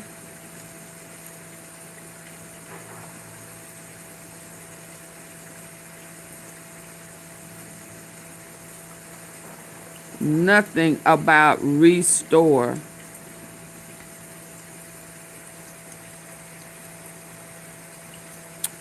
Oh my goodness. Connected experiences. Share across profile. I just sent you a request. Okay.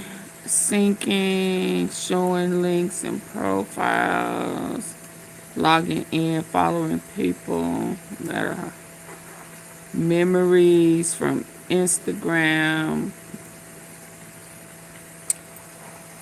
Hi, Shelly Share. Hey, try and recycle bin. I don't see that in IG.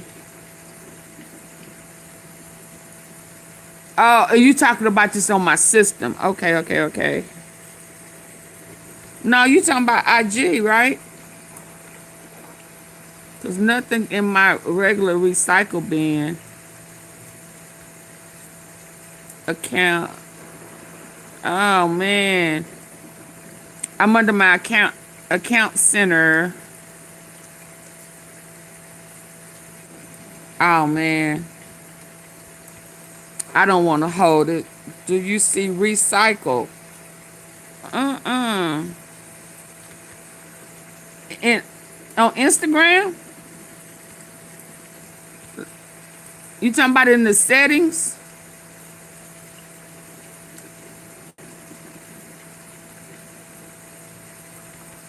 Oh man.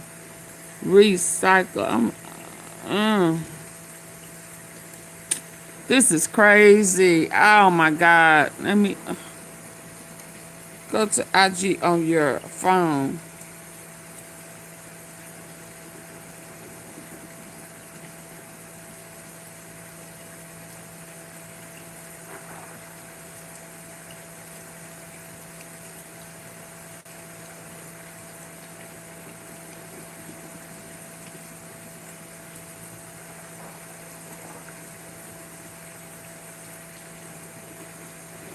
Mm, mm, mm, mm.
Okay, I'm gonna have to figure it out. I'm gonna have to. Let me go here and play this. Oh man. Oh man. That is so messed up.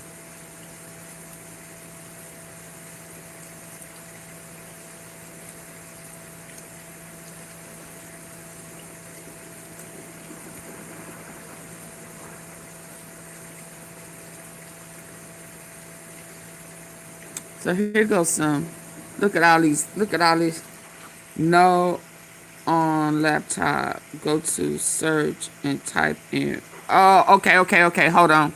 But let me show y'all this, and then I'm gonna let something play, and then try to figure it out.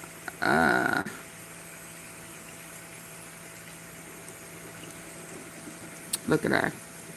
Look at her, y'all. Look at her.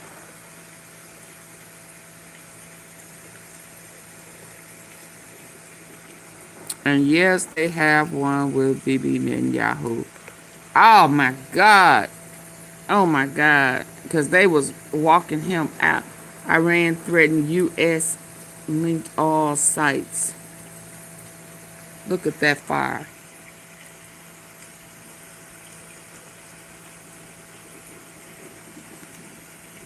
Baby. Mm-mm. So let me let y'all hear this. Oh man. Can't believe that happened. What is he saying? Do you know where Jeffrey Epstein right now is as we speak, Bill Gates? Does the name sound familiar? Do you know where Jeffrey Epstein right now is as we speak, Bill Israel. Gates? Well, he was. Does the name sound familiar? Because they said he got hit. If you do not Go to your repent of your activities and you evil should be doing, able to and we retrieve know some that of you the are a deleted Freemason, and we know the Rothschild is messages. behind you, and all the other families, if you all do not repent, the wrath of God, the wrath of the Almighty God shall come with no reservation on you. I ask the Almighty God for death to come and devour all this family from above by the wrath of the Almighty God. For it is not easy to kill people. For what goes around will come back around. Do you think it's Okay, easy so to go kill to your innocent people? activities. Hold on. Do you? You talk about on Do the you think it's phone easy or to destroy on a families laptop? so that you fulfill your evil agendas? Do you? And I'm telling you, the time is coming and it's very close, where everything will turn against those who are trying to rule the world and using Satan as their pushing power. I am telling you, your time is running out, and your Satan's time is running out as well.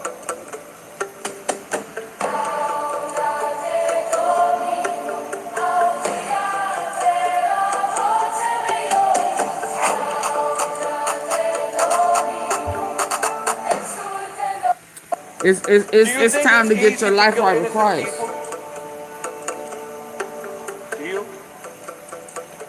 Do you think it's easy to destroy families so that you fulfill your evil agendas? Do you?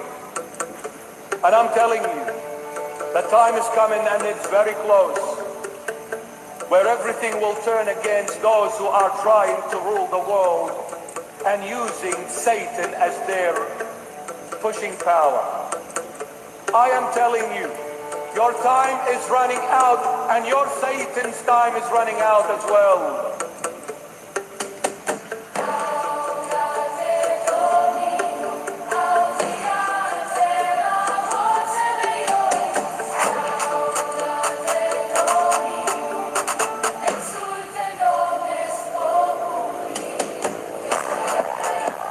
Do you know where Jeffrey Epstein right now is as we speak, Bill Gates?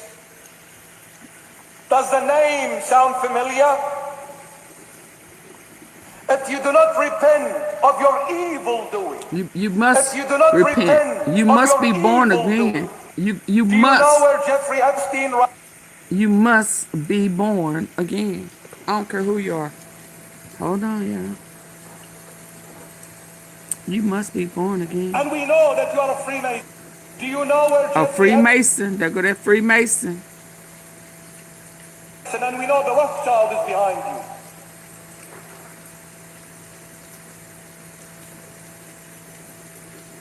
What did you say? Hold on. Meaning like someone did the right thing. That's what I'm referring to as positive. There's nothing positive related to Epstein. The CEO of Hermes, Alex Dumas, worldwide, very big, high lifestyle brand. Jeffrey Epstein was trying to get in with him hardcore in 2012, 2013, I believe. Oh, he returned him back his money. He gave his money back. Hold on. I'm trying to get to something down here. U.S. Senator used a fake name at a Prague brothel for 10 years to hide that he was paying for sex with underage boys. North Dakota. He was a respected lawmaker. Sean Evans. He was Sean Evans at a boys' brothel. Sean Evans was his go-to name. Can you believe that? The judge called his conduct vile and despicable and sentenced him to 10 years, more than triple the prosecution recommendation.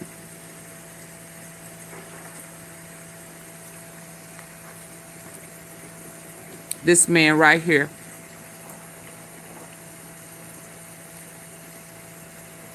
This man right here. A U.S. senator used a fake name.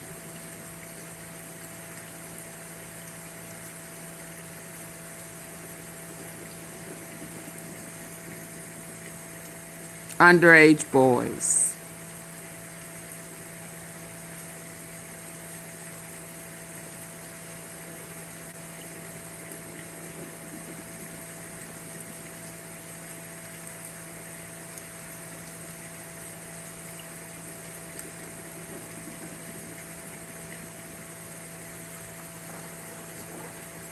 I'm trying to see if I sent it also to myself over here. Said, if he died, who is in charge of the U.S. right now?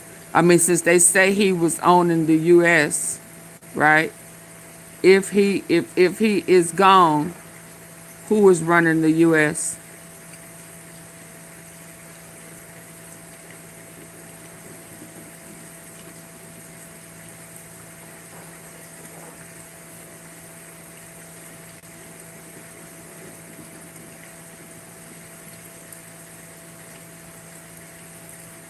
Major alert. Sirens are going off in Israel as the compounds of Benjamin Netanyahu is engulfed in flames. So this was 17 hours ago. Hold on, y'all. I'm trying to get to see if I sent to myself on IG, if I send it to myself.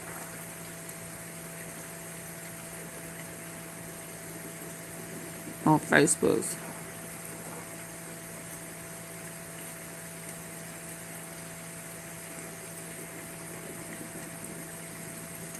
God, dog.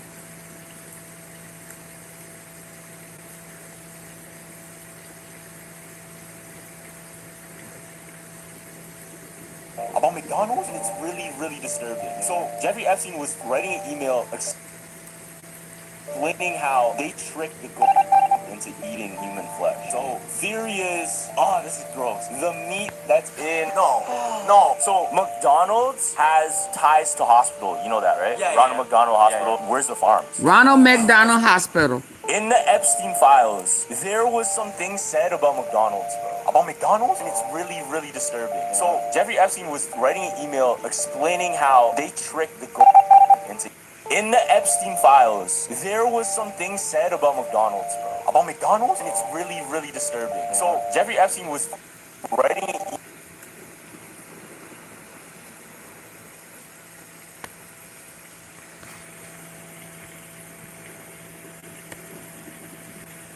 email explaining how they tricked the into eating human flesh. So theory is, this is gross. The meat that's in, no. So McDonald's has ties to hospital. You know that, right? Yeah. Ronald McDonald Hospital. Yeah. Where's the farms? That's a good question.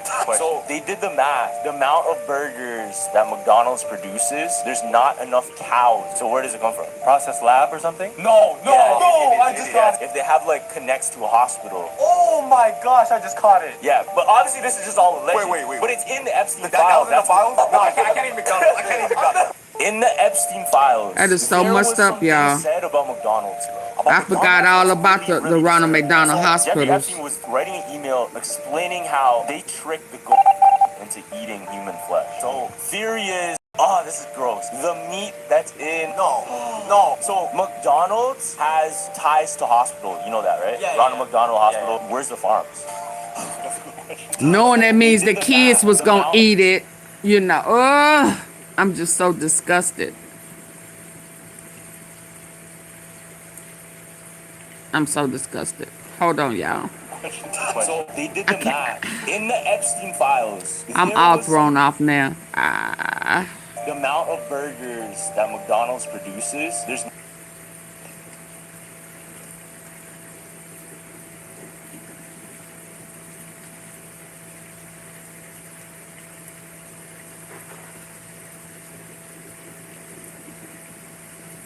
and if I did put it over here.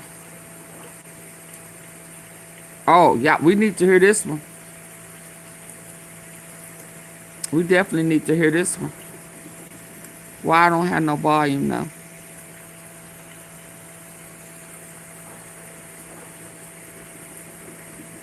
human form. Hear me now. How to know if you slept with a demon in human form. Hear me now. Not every lover was just human. Some were not partners. They were portals. The enemy knows if he cannot kill a chosen one outright, he will send a counterfeit disguised as love to siphon your oil. For Satan himself transforms into an angel of light. 2 Corinthians 11:14. How do you know if you slept with a demon in human form?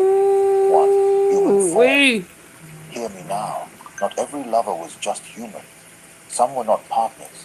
They were portals. The enemy knows if he cannot kill a chosen one outright, he will send a counterfeit disguised as love to siphon your oil. For Satan himself transforms into an angel of light. 2 Corinthians 11:14. How do you know if you slept with a demon in human form? 1. You left weaker, not stronger. A true Y'all hear covenant this? multiplies strength. You was left weaker, not stronger. Oh my God. Let's go. They were portals. The enemy knows if he cannot kill a chosen one outright, he will send a counterfeit disguised as love to siphon your oil. For Satan himself transforms into an angel of light. 2 Corinthians 11:14. How do you know if you slept with a demon in human form? 1. You left weaker, not stronger. A true covenant multiplies strength. A counterfeit leaves you drained, heavy, and stuck in cycles of delay. 2. Your discernment flickered. Before them you could hear God clearly. With them, confusion reigned.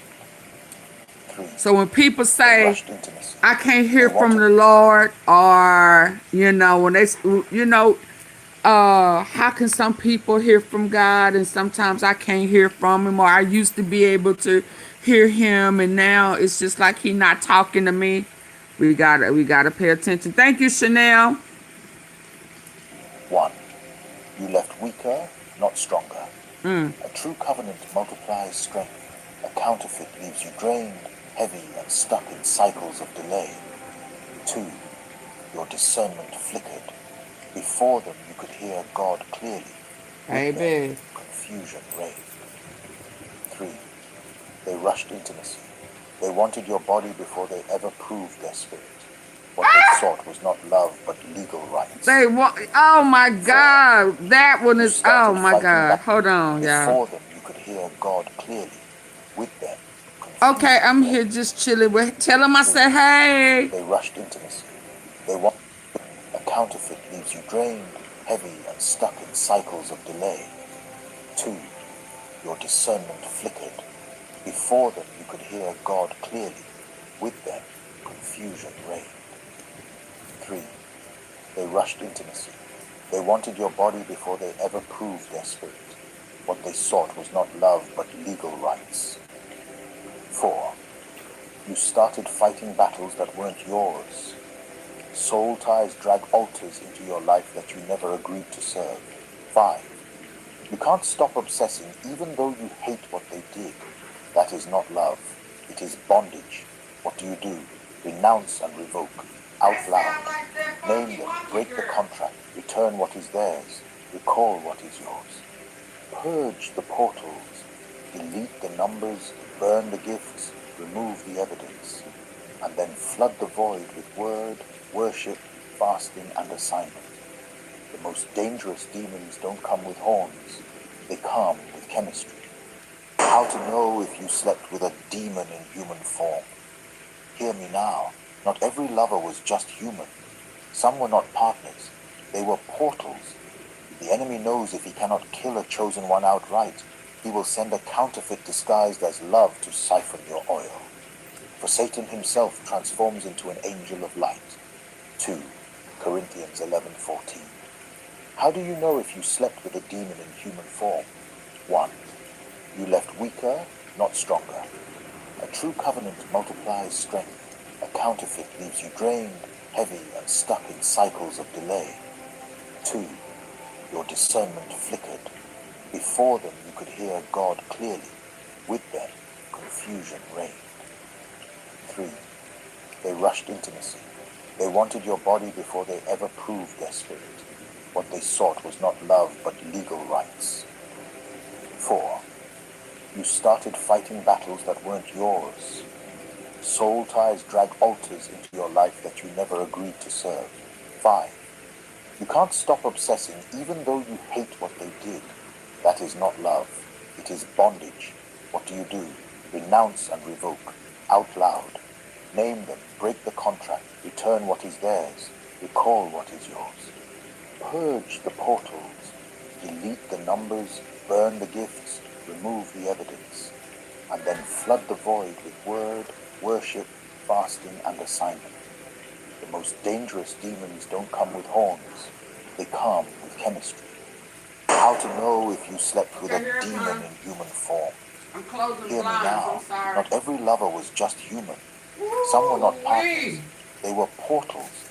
The enemy knows if he cannot kill a chosen one outright, he will send a counterfeit disguised as love to siphon your oil. Like that oil. Some people don't have no oil. How do you know if you slept with a demon? Some people, baby. You left we just went through that through the Mo 3 sector, Bible. A counterfeit leaves you drained, heavy, and stuck in. Somebody was a counterfeit, and they all was dry. Before them, you could hear God clearly. With them, confusion. Woo-wee. And baby, they was left confused as I don't know what. Baby, you could hear God, and I don't know, and you can no longer hear him after you done lay with the devil. Baby, and that all was dry.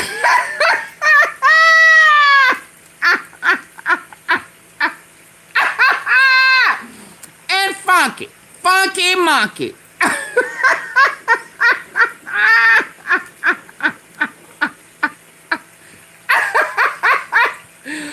Baby, you don't have to tell me but once. I get it.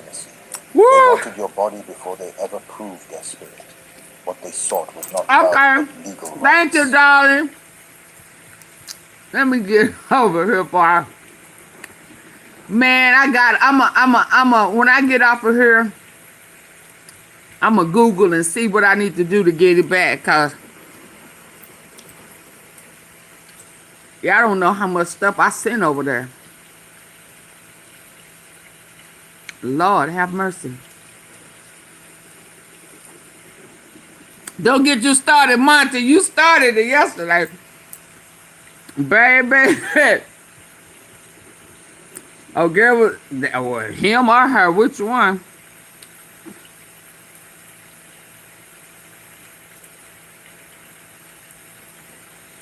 Chinese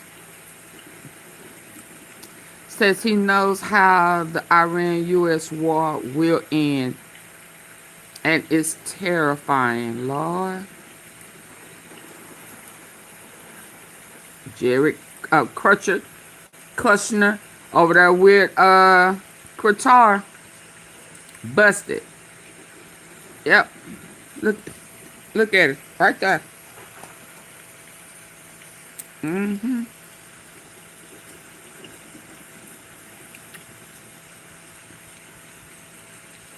Let me get on back up here.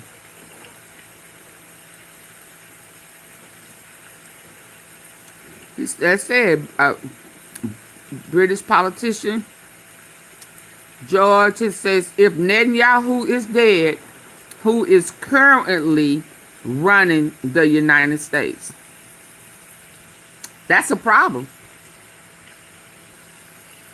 Trump is trying to bring other countries into the war because U.S. cannot use the Strait because Iran. Oh yeah, Iran not playing, and Iran told us in the beginning that it wasn't about who wins or who lose with them. Let me hear him. Is this what I was trying to get to? Hold on. Where the volume? Let's go. Why I can't hear? Let me refresh.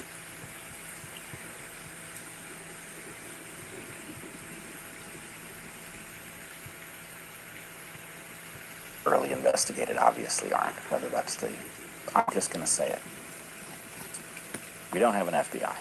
We know that because things that need to be thoroughly investigated obviously aren't. Whether that's the assassination attempt in Butler, whether it's the Zorro Ranch that never got searched that Epstein had, or the Charlie Kirk assassination. Yep. Now, all I know about the Charlie Kirk assassination is that I've been handed a story that doesn't add up.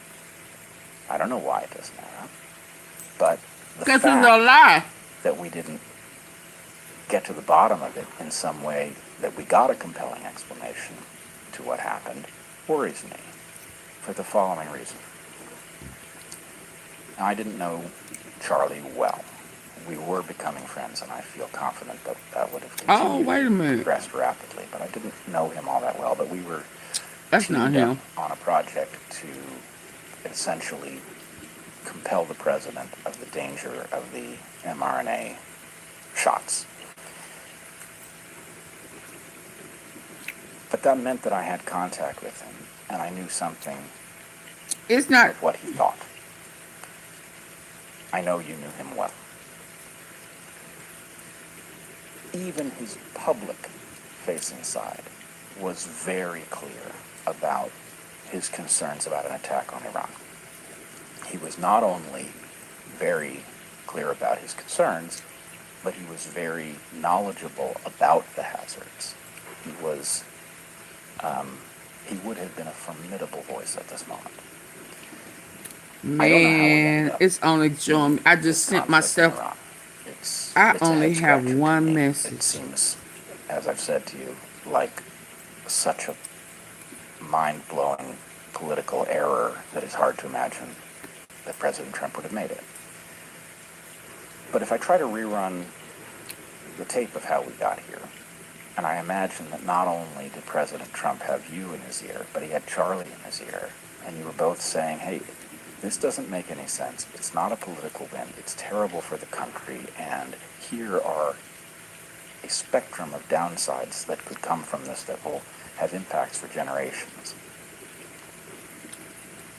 I don't know what effect that would have had, but I do know, and I've been concerned about it, and I've been vocal about it for a very long time, that we had a policy unfolding under our collective banner as Americans, where we were toppling regimes across the Middle East, and Iran has been on that list from the beginning. We didn't get to Iran in the war on terror. Why? Because the quagmire in Iraq caused an analog for what used to be called Vietnam Syndrome, right? Vietnam Syndrome was the unwillingness of the American public to commit troops in foreign engagements after they were traumatized by the quagmire in Vietnam. George Bush Sr. famously proclaimed with glee that during the first Gulf War, which was a very easy war for us to win, that we had finally broken Vietnam Syndrome. I don't know if you remember that. Very well. So he said we had broken Vietnam Syndrome, and what that meant was we've got license to start making war again. Okay, a very ominous chapter in American history. The war on terror resulted in ill-conceived adventures in the Middle East that ended badly. Iraq was so bad, and so publicly so, that the public again was traumatized by the idea of these engagements. And what that did is it put Iran on hold. The neocons didn't give it up, but it went on the back burner. I feel, and I cannot say for sure, but I feel that something was watching, and it felt the clock ticking, and its opportunity to finally bring about this war, which I think Netanyahu said he's been dreaming of for 40 years. He did say that. So something wanted this war to happen, and there was the perception that the opportunity, the window was closing, so it had to be brought about quickly. Given how public Charlie was on this topic, I can't help but wonder. Now, obviously that will sound crazy to many people, that something would have even considered such a thing. But I will say that after Charlie was killed, Benjamin Netanyahu very quickly denied responsibility. Thank you, I Zia. was shocked by this. did not seem natural. Thank I'm you not for the saying super that that sticker. means that anything in that quadrant was responsible for the Hey, murder. Cynthia. All I know is that we didn't get a decent investigation. My father told me to But I watch did everything feel, around and me maybe I hope you will tell in me that this I'm imagining restaurant. this. I did feel that denial by Netanyahu was effectively Oh, a yeah, I don't Rorschach want test none of that. designed to be one. That I was supposed to feel Stop alarmed using iodine by salt. this. And a Joe. normal person was Hey, supposed to Joe. think, that is batshit crazy. He Use, said they didn't do it. Obviously they start didn't do it. taking So your anyway, own little I'm not Himalaya telling or you sea that I salt. see the evidence that somebody did it, but what I am telling you is we've just found ourselves in a war that Charlie would have been opposed to. We know that from his public and private statements, and that he would have been a formidable force in opposition. So, what am I to think? Why? At least we should have an investigation that tells us for sure that we know who committed the crime. Hi, Don and that there M. wasn't something larger about it. But, look, now I've said unforgivable things, it's done. I don't know why that's unforgivable. I mean, this is an American citizen, someone you knew, and you're not accusing anyone of anything. And I do think, leaving aside Charlie's murder and, the question of who did it, for a foreign leader to weigh in immediately and hog all the attention and make it all about himself and start issuing all these statements about how Charlie lived and died for Israel is totally unforgivable. I say this as his friend. I just think if someone did that to me after my death, I think my family would be outraged. It's not about you, right, Bibi? So that was disgusting behavior from someone with a track record of disgusting behavior, but It was at the very very least, I telling. can say that's just wrong. That's not how you behave in the wake of a young man's murder. He denied him. And I'm never alleged, I don't even talk about this topic, and I'm not going to now, other than to say, I think everything you've said is entirely reasonable, and it's not an insult to the living, well, to want to know what happened to the dead. Yes, of course. And, let's put it this way. If we had a healthy public discussion in which we could air crazy ideas, dismiss them because they don't stand up logically, that would be fine. But we don't have that.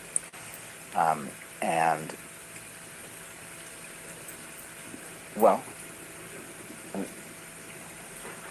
you've been on a lonely mission to convince the president not to engage in war in Iran and to get him to back out as quickly as possible, declare victory, and go home.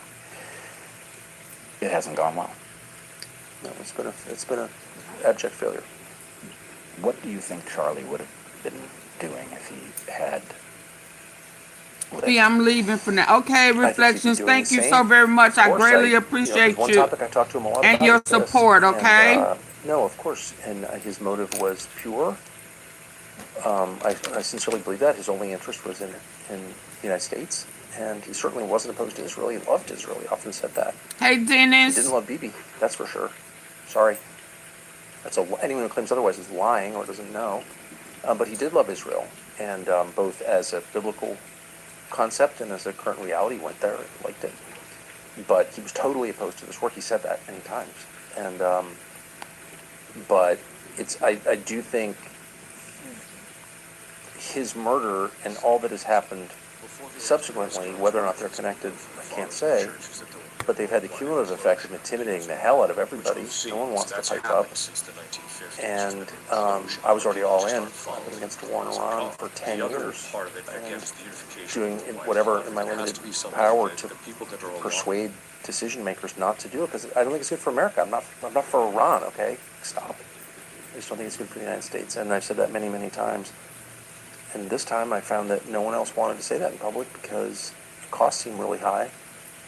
And I'm not whining, I hope I don't come off as self-pitying, but that's just a fact. And so, I don't know, I think we need to re-engineer this whole thing when it's over, hopefully soon, to see how it happened. Like, how was a country of 350 million people hijacked by a determined minority of ideologues whose interest is not in that country? Like, how did that happen?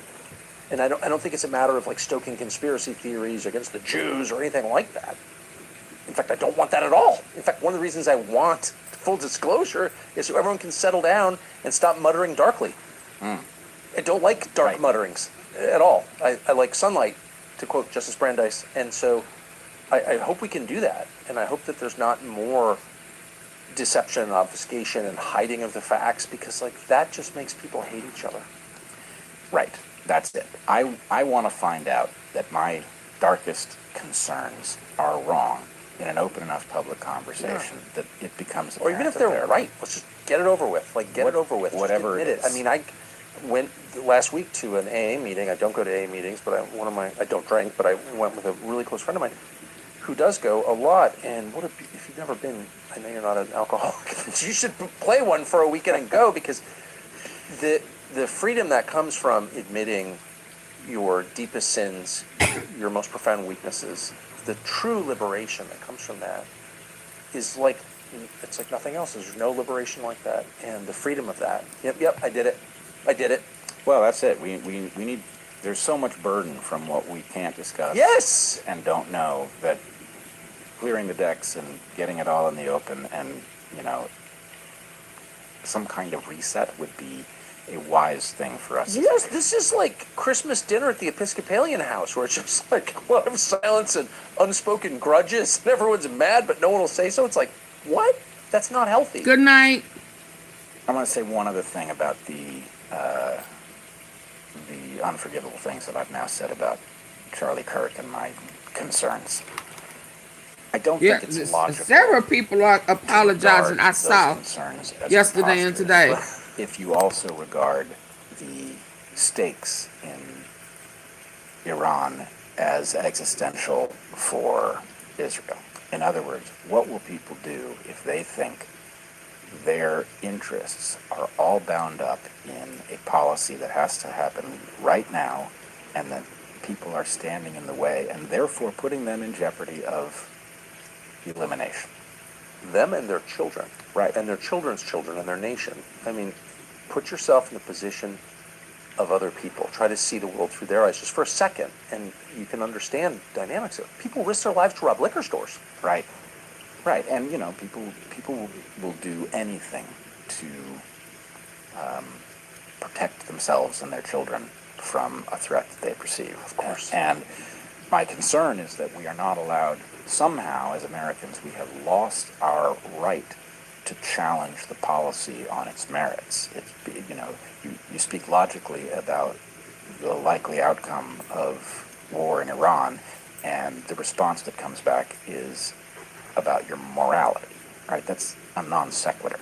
We can talk about two different things. What are our moral obligations, and what is the logical context in which we are being asked to participate in this? Those are both worthy conversations. Mystery but when gift. you come back at me for my Oh my goodness, that was big. about this military engagement with an accusation Thank about you. my character, Naturally, then Narland. something has gone awry. That's not how we behave, right?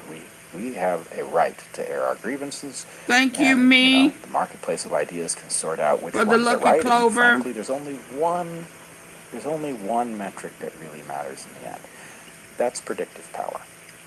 Who is it who has deployed their model and said what they think is going to happen and has actually been insightful, right?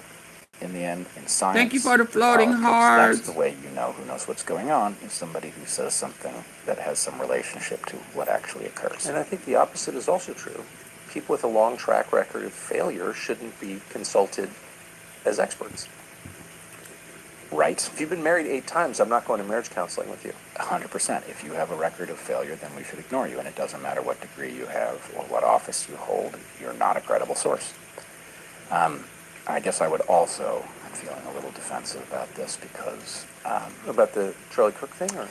Well, yeah, about all of it, really. About the fact that, my character is in question by virtue of beliefs that I think I've arrived at honestly, but others will imagine something else. But I will also point out there's something... I'm obviously too close to this. I should say we're the same age, from the same part of the country. We grew up in the same world. Despite differences, your family was Jewish and atheist, mine was agnostic and Christian, but whatever, we grew up in the same world, and so what you're saying to me is so self-evidently true and reasonable and moderate and sensible and logical and impressive, and like this is how we should think, that I can't even conceive of how you could be attacked for saying anything you've said. We pray that the war with Iran ends immediately, but the truth is it doesn't seem to be. ending immediately. If you're the head of household, you need to think through what this could mean for you and the people you're in charge of, the ones who love you, who rely on you. And in a time like this, you can't really know what's going to happen next. Energy markets are one indication. They're rattled. People are dying. The world is, well, one miscalculation from something really, really bad. So it's really clear. You can't outsource your responsibility for your family, for your people, to the government. When systems fail, and they fail quickly. No one's coming to stock your pantry or keep the lights on. So at minimum, you should be thinking this through. Don't wait for disaster to strike to ensure that you have the basics covered. Food, water, light, energy. And that's exactly why we started a company called Last Country Supply. It's our store. It carries the same preparedness products that we... I don't know anything about it, so I can't play it. So hold on, that's Facebook. Okay, hold on, let me get over here. What's this today? Hold on. Yeah, let me see. Continue to run away from Republican leaders, continue to run away from Congress, right? The House of Representatives is still effectively shut down right now as MAGA Mike is refusing to have his members return and I don't know, actually do work. This entire past week, the Republicans were at a retreat in Doral, Florida. That's Donald Trump's Miami resort, where they were just glazing Donald Trump and acting like everything was perfect. But beneath the surface, these MAGA Republicans were absolutely panicking. And then over the past 24 hours, they've done some interviews, whether it was on state You're welcome, Dennis. or other corporate news, that is just so bananas. It is hard to believe in that the early morning. Real, okay. And not some parody of an SNL skit. But no, folks, this is real. So I'll show you what some House members are saying, what some MAGA senators are saying and doing, and how they're trying to act like everything in this disastrous war against Iran that was started by Donald Trump, they're acting like it's going perfect and we need more money for this thing because this is what the American people want. Let me show you how delusional, out of touch, dangerous, despicable these MAGA Republicans are. So first I'll show you MAGA Republican Senator Loomis. Now the Senate is still open, although the House has not been back in session. So Senator Loomis is saying, look, we have such a well-articulated purpose for this war. So things are going great. Of course we're going to throw more money. 50 billion, 100 billion, whatever they want. Blank check. We'll take away the health care from the American people. We'll make sure the American people can't afford to buy homes. We'll make sure the American people are unable to get jobs with dignity. Able to, can we afford them once they get them? They did that before. Unlawfully in Iran. Play this clip. This war has a well-articulated mission. We'll know when it's over. And so I think the funding will be smooth sailing. Wow. Then you have MAGA Republican Congress member Dan Mauser, who says, you know what? After everything I've seen with this war in Iran, frankly, Donald Trump's a genius. This has been the most ingenious, flawless war. How can he be ingenious and this is what MAGA Republicans are Bibi saying Netanyahu right was running things. They are deranged human beings. They are zombified MAGA mush brains. So what the hell are you talking about? This is a disastrous war. American troops have died. There are many, many American troops who have been injured. The Middle East is on fire. America, the United States, has absolutely destroyed our relationships with Arab nations, Asia, with all countries across the world. But sure, pretend it's going well.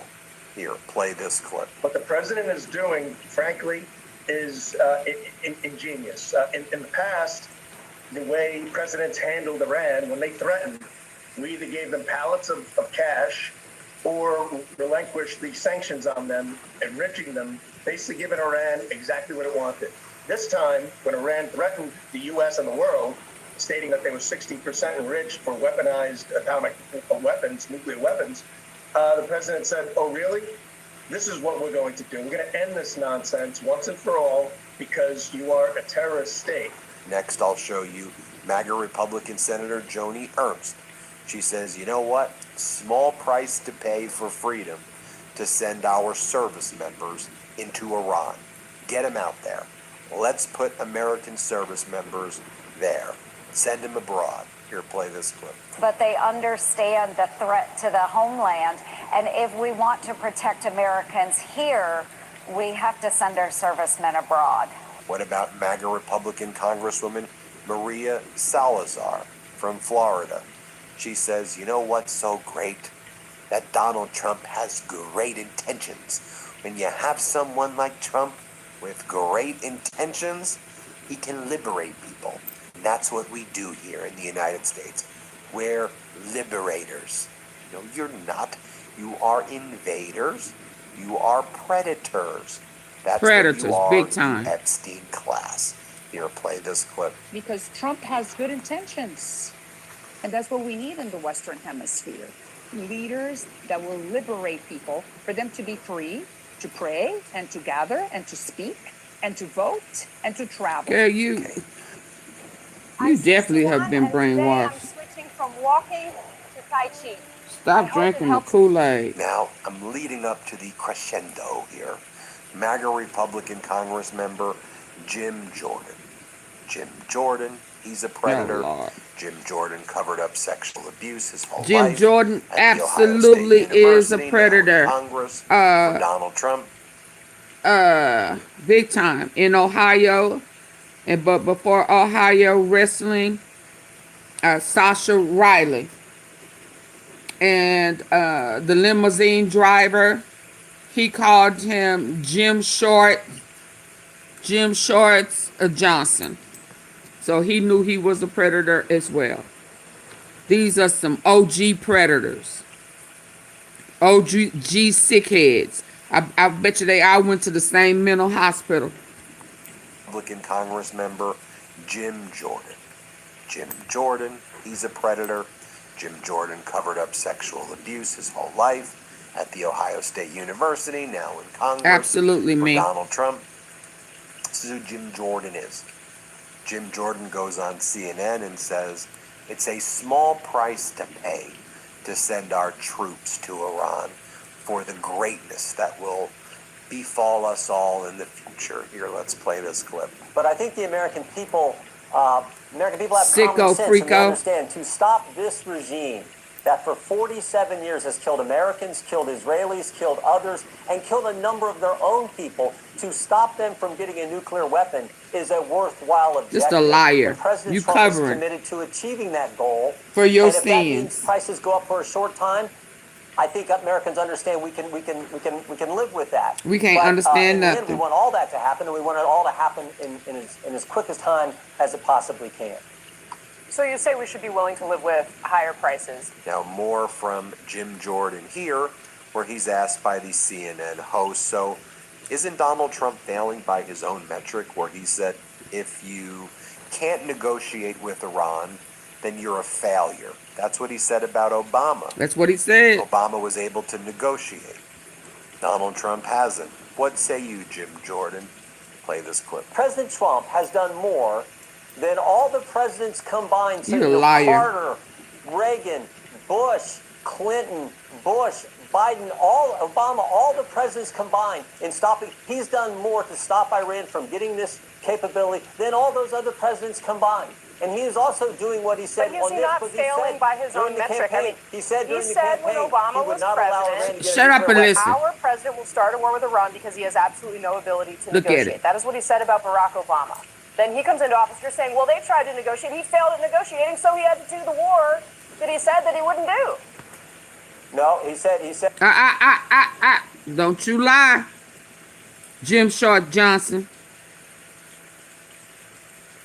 Don't you sit up here and lie in our face, trying to cover for your other PDFer, your partner. Yeah, don't do that. I can't wait till they tag in on you. I can't wait that you had to use a wrestling move on a minor, on a kid, 10, 11 years old. You had to use a wrestling move to take over, subdue a kid, pin him down.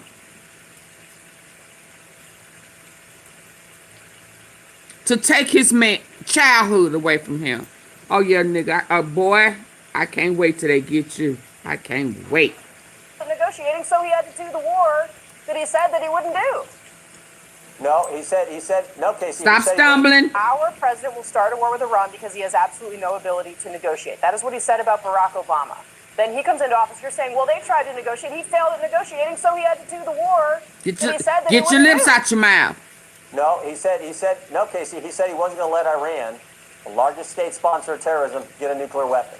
And that's what he's determined to do. Oh, please pay it for him. That is the goal, and I think the American people understand that goal. You are a lie. You're a lie. That is not what he said. The largest state sponsor of terrorism, get a nuclear weapon.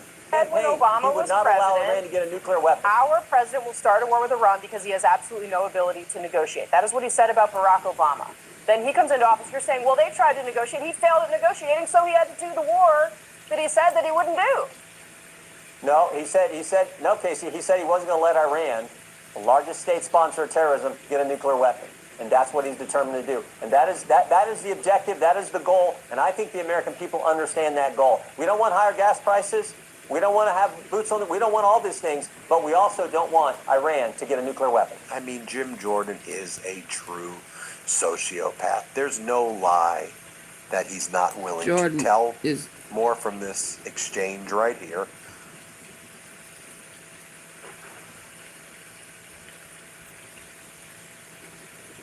You think he's a great guy? Asensa, whatever your name is. You think he's a great guy? Hit the like button for me. You think he's a great guy?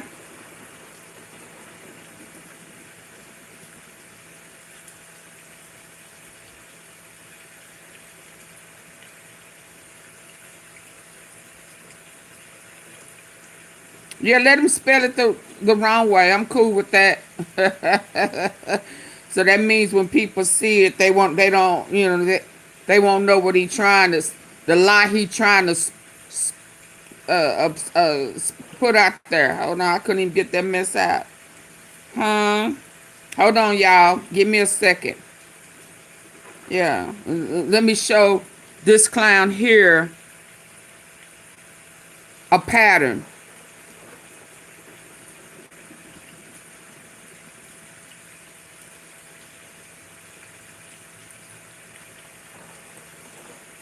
Yeah, I'm gonna show you how great he is.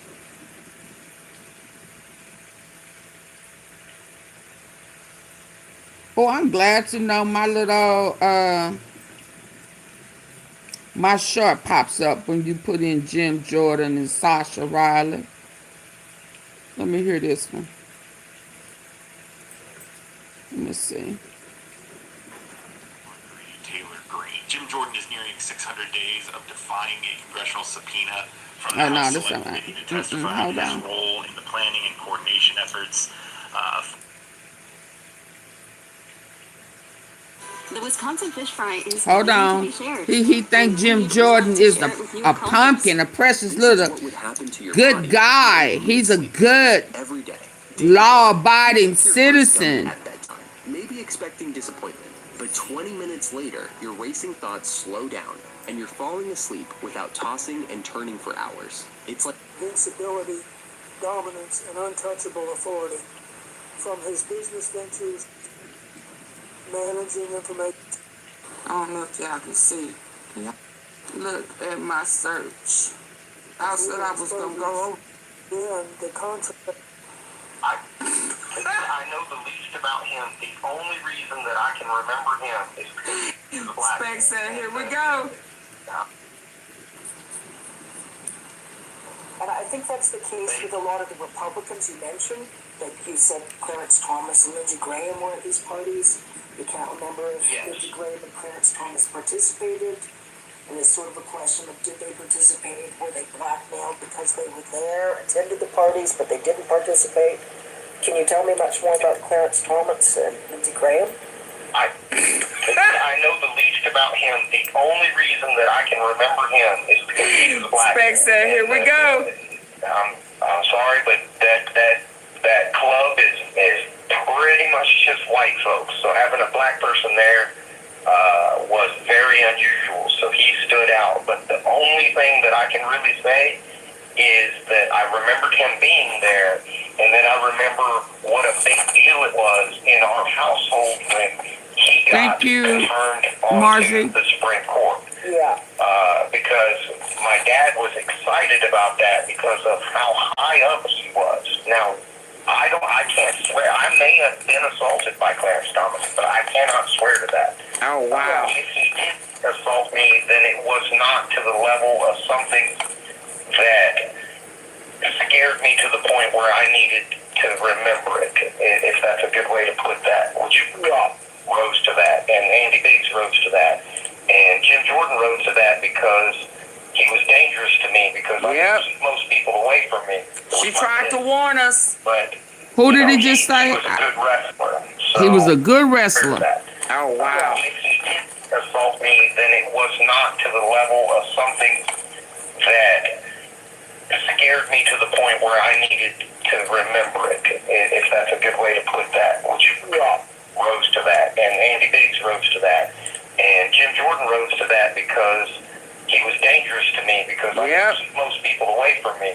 She tried to warn us. But, you know, he was a good wrestler, so, you know, he scared me in that sense that this is a mercy. Didn't he already have didn't he have an issue at Ohio University in the wrestling team? Oh, okay. And that I can't, keep away from me with my fists. Lindsey Graham, I am fairly sure he has assaulted me, but I just can't put my hand on a Bible and swear to that. Yeah. You know, I know that he was there. I can remember it. He just like Jim Jordan, he has very distinct mannerisms, and his voice is a little unusual as well. So I could remember his voice. I could remember. That's why he was on that plane. Obviously, how he looks. So I can put him there, but I just can't. I can't say he did this or he did that exactly. I just can't. Okay. So I wish that I could provide more information on that because I think some things went on, but that's not enough for me to point a finger and make an accusation. But he was there. I can tell you that. Yeah, well, that's enough, and I know that, and I think that's the case with a lot of the Republicans you mentioned. Like you said, Clarence Thomas and Lindsey Graham were at these parties. You can't remember if Lindsey Graham and Clarence Thomas participated. And it's sort of a question of did they participate? Were they blackmailed because they were there, attended the parties, but they didn't participate? Can you tell me much more about Clarence Thomas? And I think that's the case with a lot of the Republicans you mentioned. I accidentally hit it, Yeah, so you, I'm gonna see if I catch, oh boy. You can't remember if Lindsey Graham and Clarence Thomas participated. Where he tells you about old Jim Short Johnson. Were they blackmailed because they were there? He ain't good. But they didn't participate. He a good wrestler. Clarence Thomas and Lindsey Graham? And he uses wrestling moves on minors. The only reason that I can remember him is because he was a black man. And I'm sorry, but that club is pretty much just white folks. So having a black person there was very and you should be stood out. But the only thing that I can really say is that I remember him being there, and then I remember what a big deal it was in our household when he got confirmed onto the Supreme Court. Yeah. Because my dad was excited about that because of how high up he was. Now, I can't swear. I may have been assaulted by Clarence Thomas, but I cannot swear to that. If he did assault me, then it was not to the level of something that scared me to the point where I needed to remember it, if that's a good way to put that, which rose to that, and Andy Biggs rose to that, and Jim Jordan rose to that because he was dangerous to me because I could keep most people away from me with my fists, but, you know, he was a good wrestler, so, you know, he scared me in that sense that this is a person that I can't, you know, that I can't keep away from me with my fists. Lindsey Graham, I am fairly sure he has assaulted Let me get back to where I was. put my hand on a Bible and swear to that. I didn't. You know, I know that he was there. I can remember it. He just like Jim Jordan, he has very distinct mannerisms, and his voice is a little unusual as well. So I could remember his voice, I could remember his mannerisms, and then obviously how he looked. He was talking without saying anything. So well, I removed him without saying anything. I can't say he did this or he did that exactly. I just can't. Okay. So I wish that I could provide more information. Okay, so y'all, do we want to listen to this later on tonight?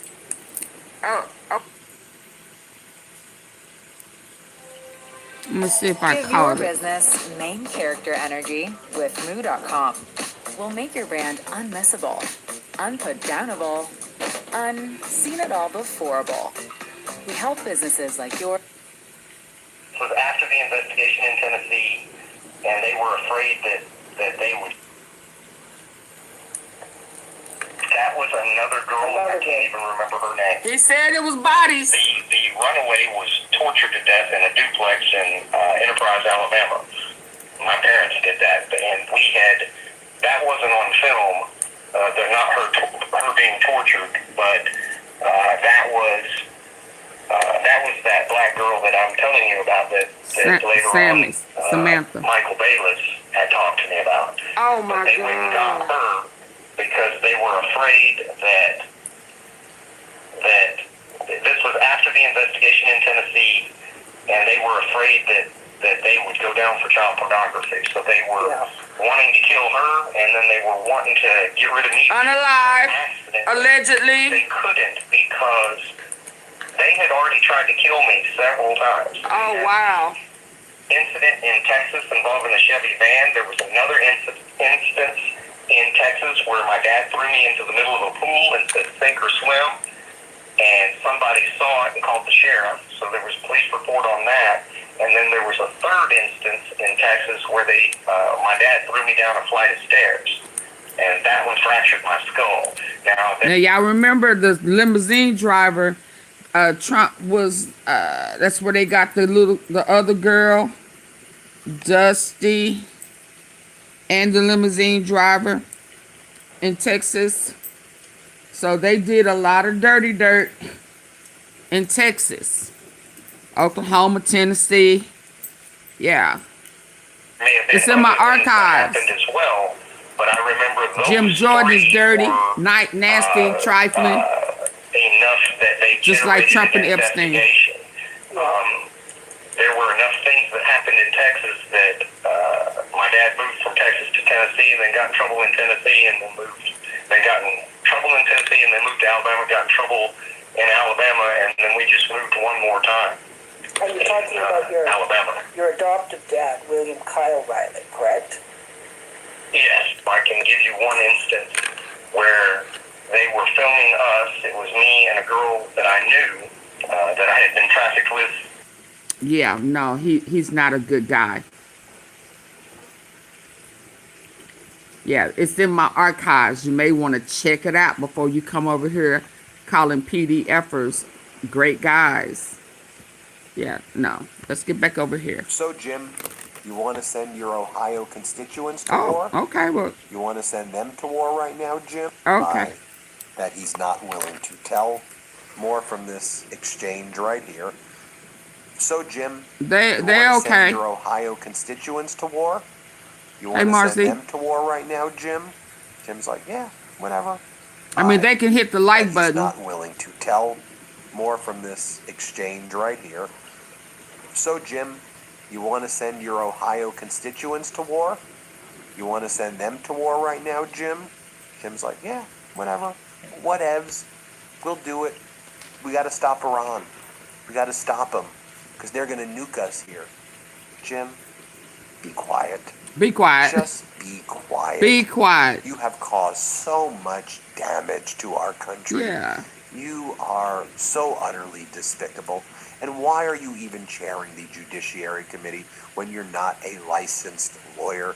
Can't we just get someone who's a licensed lawyer to chair the Judiciary He a fraud. Committee, please? Somebody come in here talking about he's a great So you guy. say we should be willing to live with higher prices. Would you say to your He's a constituents PDFer. in Ohio that this is worth He's been sending named. their sons and daughters to the Middle East, potentially to put their lives on the line to achieve what you just laid out?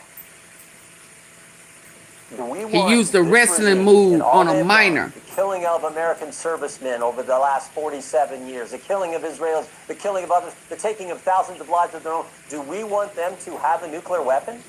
I mean, I think the Americans say that is something we need to stop. President Trump, you can go listen to what American boots on the ground in Iran to stop it. we need.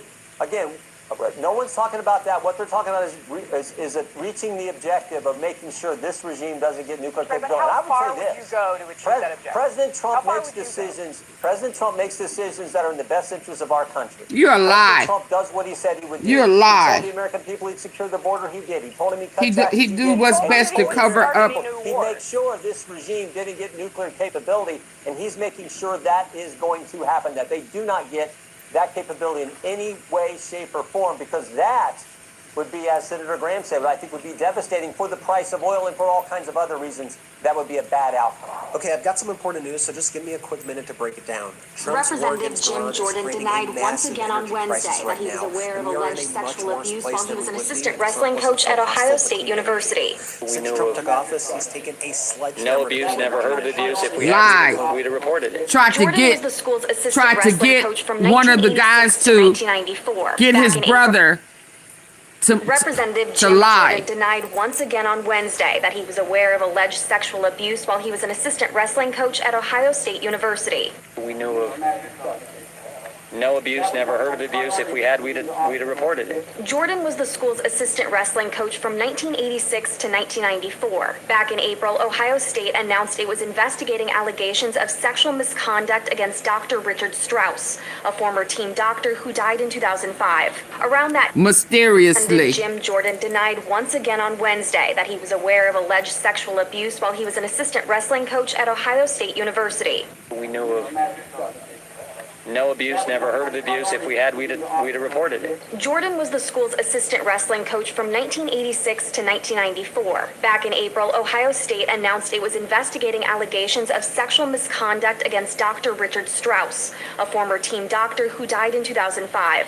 Around that time, Jordan told the Columbus Dispatch that he'd never heard of any alleged abuse. But an NBC News report published Tuesday cites 3 former wrestlers who said the accusations were common knowledge, and that one of them even told Jordan about what the doctor was doing.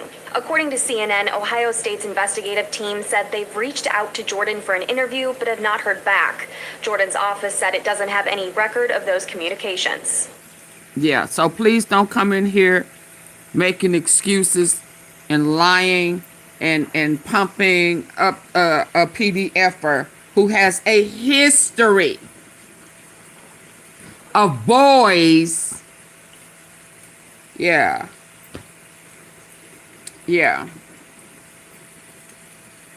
SCX abuse. Okay? Respectfully, I'm gonna let you make it this time. Next time, yeah, okay? Don't come in here cheerleading for a PDFer. That's a no-no. Yeah, let's go. Matthew Whitaker is asked about Russia helping Iran, which we all know to be the case. We know it's true. Putin says it publicly right now. That's the alliance. It's not a complicated. Matthew Whitaker is asked about Russia helping Iran, which we all know to be the case. We know it's true. Putin says it publicly right now. That's the alliance. It's not a complicated geopolitical. I don't need to go into a skiff. I don't need to go into a sensitive compartmented information facility to know what is public record. The alliance right now is Iran, Russia, China, North Korea, and other countries allied with Russia. That's what it is. They're helping Iran right now. We know that. So what say you, NATO Ambassador Matthew Whitaker? Play this clip. Ambassador, Russia reported giving Iran specific advice on drone tactics.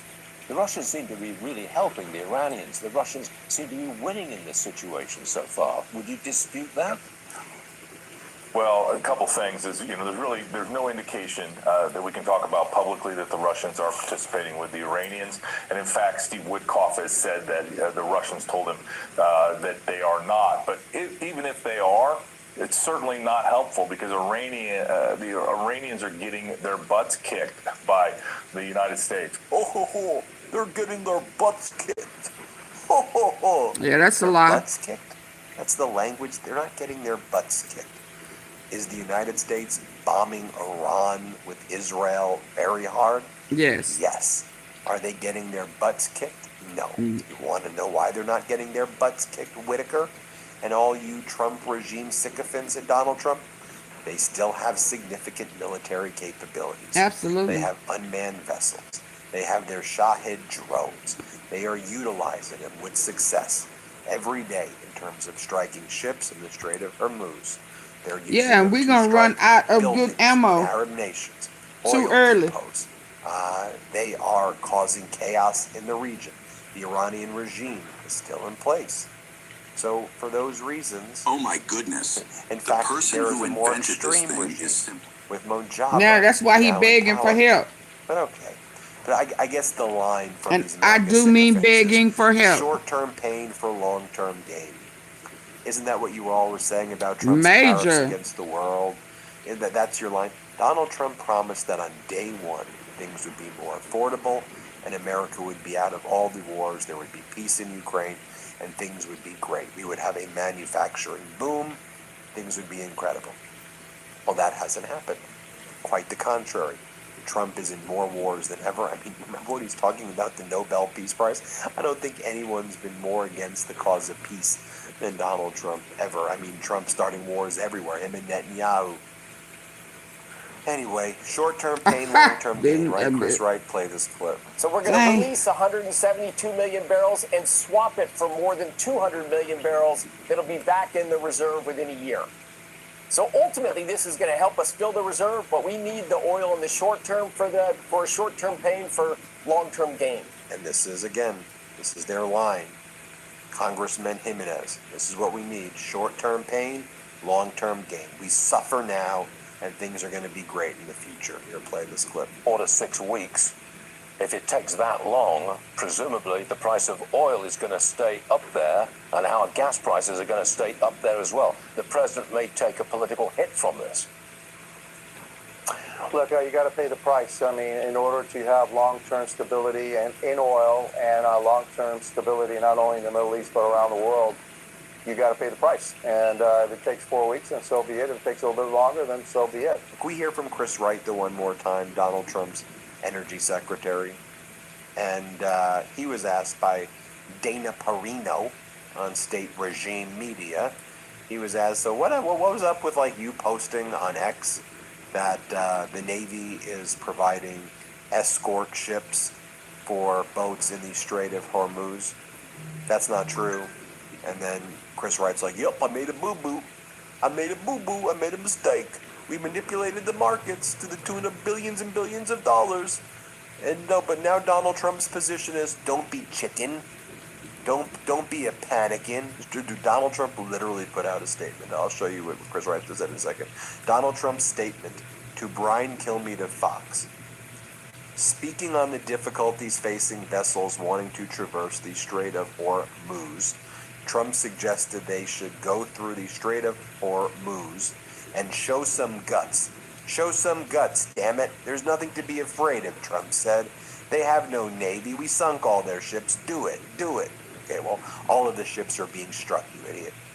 I mean, you tell them to tell him to go through the Strait of Hormuz, and then you end up resulting in these ships being destroyed. You're just a moron. Here's what Chris Wright has to say. Here, play this clip. Question for you is, there was the ex-post the other day that came from the Department of Energy that talked about a ship safely going through the Strait of Hormuz. That wasn't true. It caused a lot of market disruption. People lost some money. That tweet was deleted. As the Secretary of Energy, what have you done to make sure that that doesn't happen again? Are you going to personally approve those posts?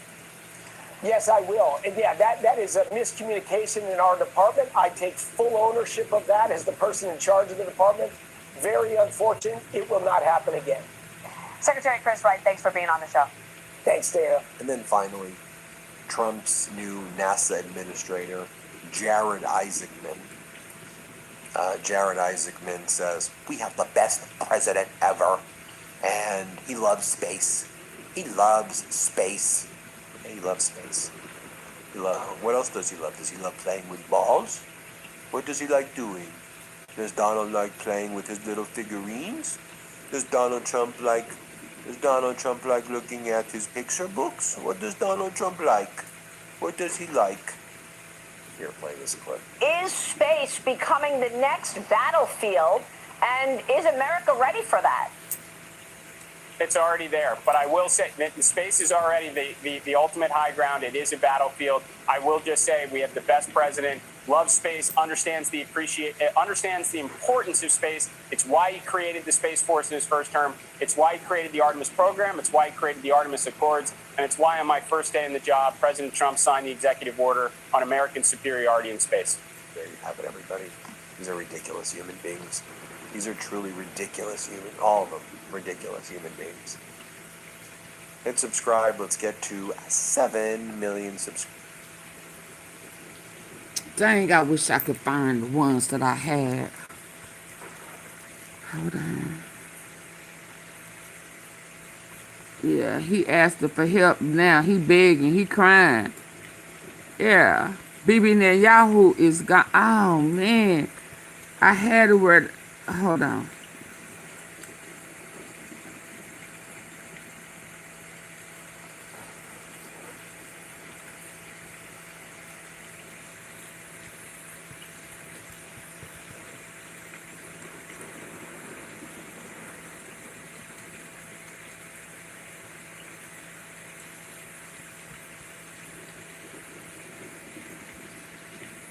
Later in the day, recently, Donald Trump posted that the nations that need passage through the Strait of Hormuz, they should join the United States. And come on, we need your help.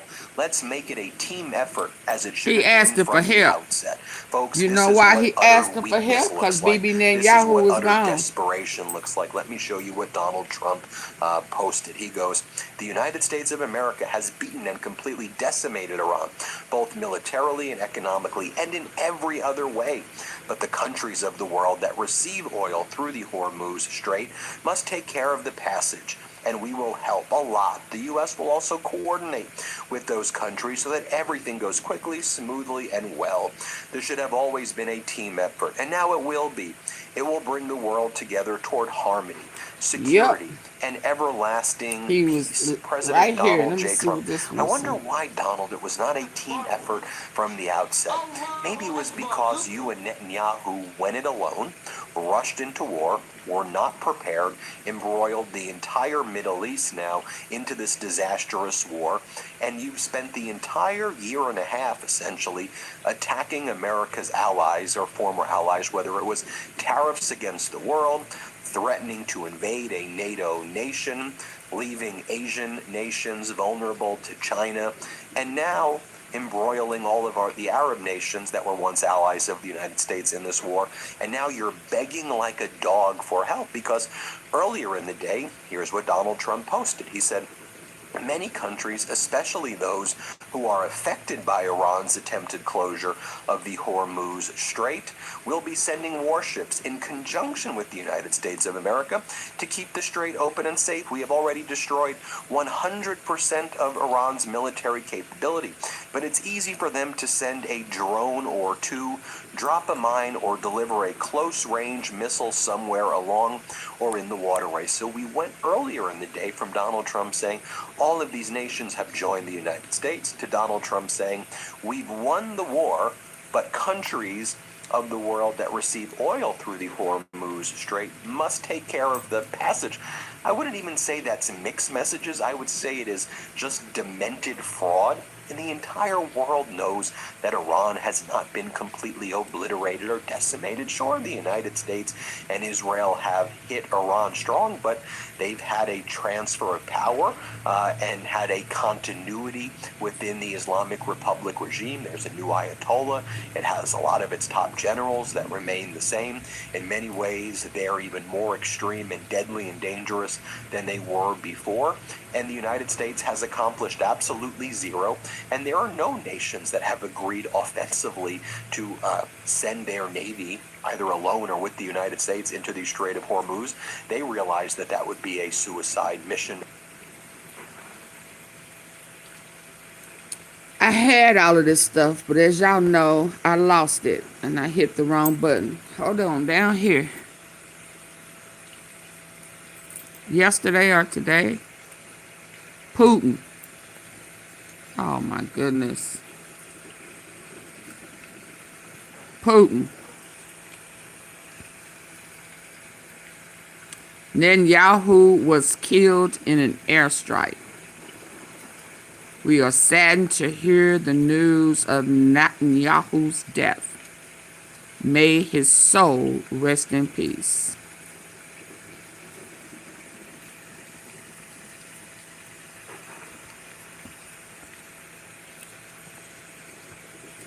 As well. And why would they trust Donald Trump with anything? Maybe these are the kind of details, man, that you should have planned before invading Iran with Netanyahu. Or remember, what was it, a few weeks ago when Donald Trump said, the United Kingdom, our once great ally, maybe the greatest of them all, is finally giving serious thought to sending 2 aircraft carriers to the Middle East. That's okay, Prime Minister Starmer. We don't need them any longer. But we will remember, we don't need people that join wars after we've already won. Donald J. Trump. You see? Thanks, Mike. See you next month. So you can get these delivered? It's literally water.com. Your favorite water brands, on schedule, delivered right to your door. They even have 5-gallon bottles, too. Whoa. It's messages like that. And then your conduct again for the past year and a half, attacking our allies, tariffing the world. You basically have no friends anymore, Donald. And the Arab nations that were doing pay for play for protection, you ain't doing the play part. You ain't protecting them. And so now they're trying to figure out if they can negotiate bilaterally with Iran in order to have safety, because they don't trust the United States anymore. You know, there have been reports like France is going to be sending warships to the Strait of Hormuz based on Donald Trump's statements. And France responds right away with its rapid response account. And we're seeing a lot of countries have these rapid response accounts, literally like Gavin Newsom. To knock the lies down. Press secretary rapid response account. It's a really smart strategy. The French response account goes, nope, not happening. No aircraft carrier and its group staying in the Eastern Mediterranean. Posture has not changed. Defensive it is. In other words, nope, we ain't going into the Strait of Hormuz. Our aircraft carrier, it's staying in the Eastern Mediterranean. We have a defensive posture only. Now, Donald Trump's been whining the entire day about media coverage. He goes, the media is intentionally misleading, and they're putting all of these headlines, and they're causing a lot of damage. It's the exact opposite of the facts. The media, they are sick and demented people. Trump's describing himself when he says that. Just in case people who don't forgot the truth. And the New York Times of reaching new lows. Then recently, Donald Trump posted this graphic Trump is reshaping the media. And then it says gone. PBS defunded. PBS is still doing some great reporting. NPR defunded. And they're still doing some great reporting despite you defunding. Terry Moran out at ABC. Washington Post, massive layoffs. Lester Holt out at NBC. Joy Reid out at MSNBC. Colbert leaving MSNBC. Then he goes, reforms. CNN under new ownership. And like they're overtly bragging that they have their Trump MAGA oligarchs taking over these media companies. But notably missing from this graphic right here, is the fact that there's been the rise of independent media with the Midas Touch Network leading the way. Those viewers are going somewhere, and they're going right here to the Midas Touch Network. That's why, by the way, make sure you hit subscribe. Let's get to 7 million subscribers. You may think you're subscribed, but you may not actually be subscribed. So then Brendan Carr, Donald Trump's FCC chair, responds to Donald Trump's post. And here's what Brendan Carr says. Broadcasters that are running hoaxes and news distortions, also known as the fake news, have a chance now to course correct before their license renewals come up. The law is clear. Broadcasters must operate in the public interest, and they will lose their licenses if they do not. This is in response to Donald Trump saying he doesn't like the way some corporate news is covering the war, and so he wants it to be just Trump propaganda war coverage, even though Trump is now losing this war. And not only that, but he's been utterly humiliated in the Middle East. And then Brendan Carr's like, we'll pull your licenses if you don't do pro-Trump propaganda on your networks. I mean, how overtly authoritarian and also weak, and it just draws more attention to how bad this war in Iran is going, worse than the worst expectations. But that's what happens when you have Trump. He's been a loser his entire life. Why do you think he's bankrupted all these casinos? Why do you think he's bankrupted so many companies? A lifelong loser who takes bad decisions, makes them into worse, takes catastrophic decisions into bankruptcies. And that's what he's doing right here. That's what he's doing. It's happening in real time. And Iran knows this. Iran knows how weak he is. And they're like, what a gift at the end of the day. They've actually never had more power in the region, while America's never looked weaker because of what a loser Donald Trump is. Brendan Carr goes on to say, the American people have subsidized broadcasters to the tune of billions of dollars. It's very important to bring back trust in the media. Trump has a landslide victory. Let's make change. What the hell are you talking about? As we wrote on the Midas Touch account, Brendan Carr is threatening the media to cover the war the way the Trump regime wants. It's one of the most anti-American messages ever posted. The truth is that this war has been a failure of epic proportions. They don't want Americans to know that, but we will never stop covering it honestly here at the Midas Touch Network. We see people like Mark Sedan over at the Center of UN Studies in the University of Buckingham in the UK, in response to the article saying that Donald Trump is now calling for a global flotilla to head to the Gulf and force open the Strait of Hormuz. And this is what the people in UK are saying. His mess, not ours. He knows how to end it. Having insulted British servicemen and told Starmer he didn't need UK aircraft carrier, this is frankly taking the, and by the way, doesn't it seem like Donald Trump's vision for what a win will be right now is securing the Strait of Hormuz, which of course is circular in the sense that the Strait of Hormuz would not be closed if Donald Trump didn't launch this unlawful invasion of Iran in the first place. And Iran ain't going to open it up. Iran knows that they've got Donald Trump cornered like a rat right now, and they ain't going to let the rat out. I assure you of that. Here's what the leader of their parliament is saying. Target status, radars, batteries, refueling tankers, military bases, drones. So what do you think, Kelly General Hegseth? Obviously, the best strategy now is to throw infantry into the meat grinder. They're sending poor boys to fix what generals broke. Go die for Israel. They are emboldened.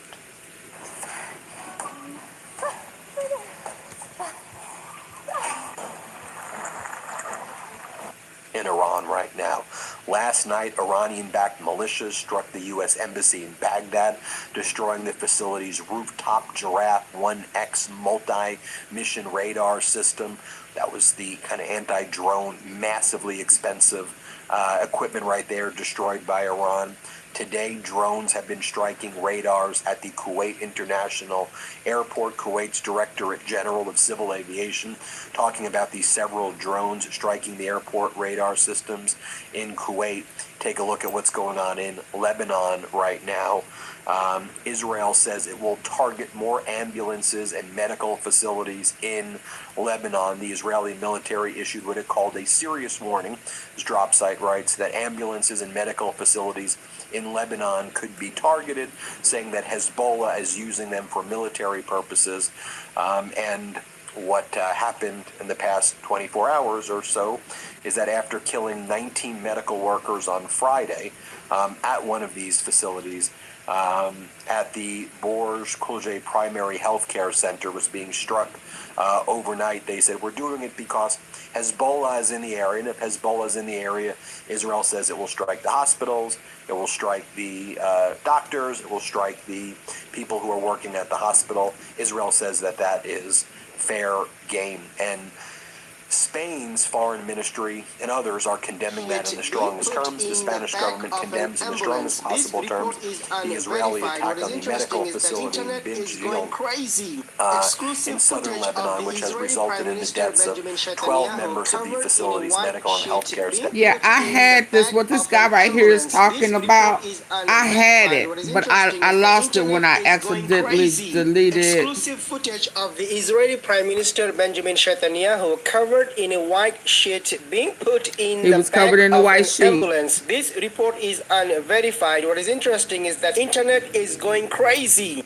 Exclusive footage of the Israeli Prime Minister Benjamin Netanyahu covered in a white sheet being put in the back of an ambulance. This report is unverified. What is interesting is that internet is going crazy. Exclusive footage of the Israeli Prime Minister Benjamin Netanyahu covered in a white sheet being put in the back of an ambulance. This report is unverified. What is interesting is that they was carrying him with a white sheet over him. Okay, this being put in the back of an ambulance. This report is unverified. What is interesting is that internet is going crazy.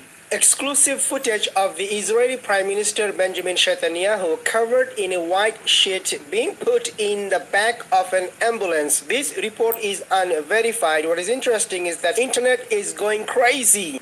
Exclusive footage of the Israeli that's what I had earlier, but it wasn't this one, it was another one. I'm gonna try to find it before I get off. I'm about to get off of here. I'm going past 3 hours. Hold on.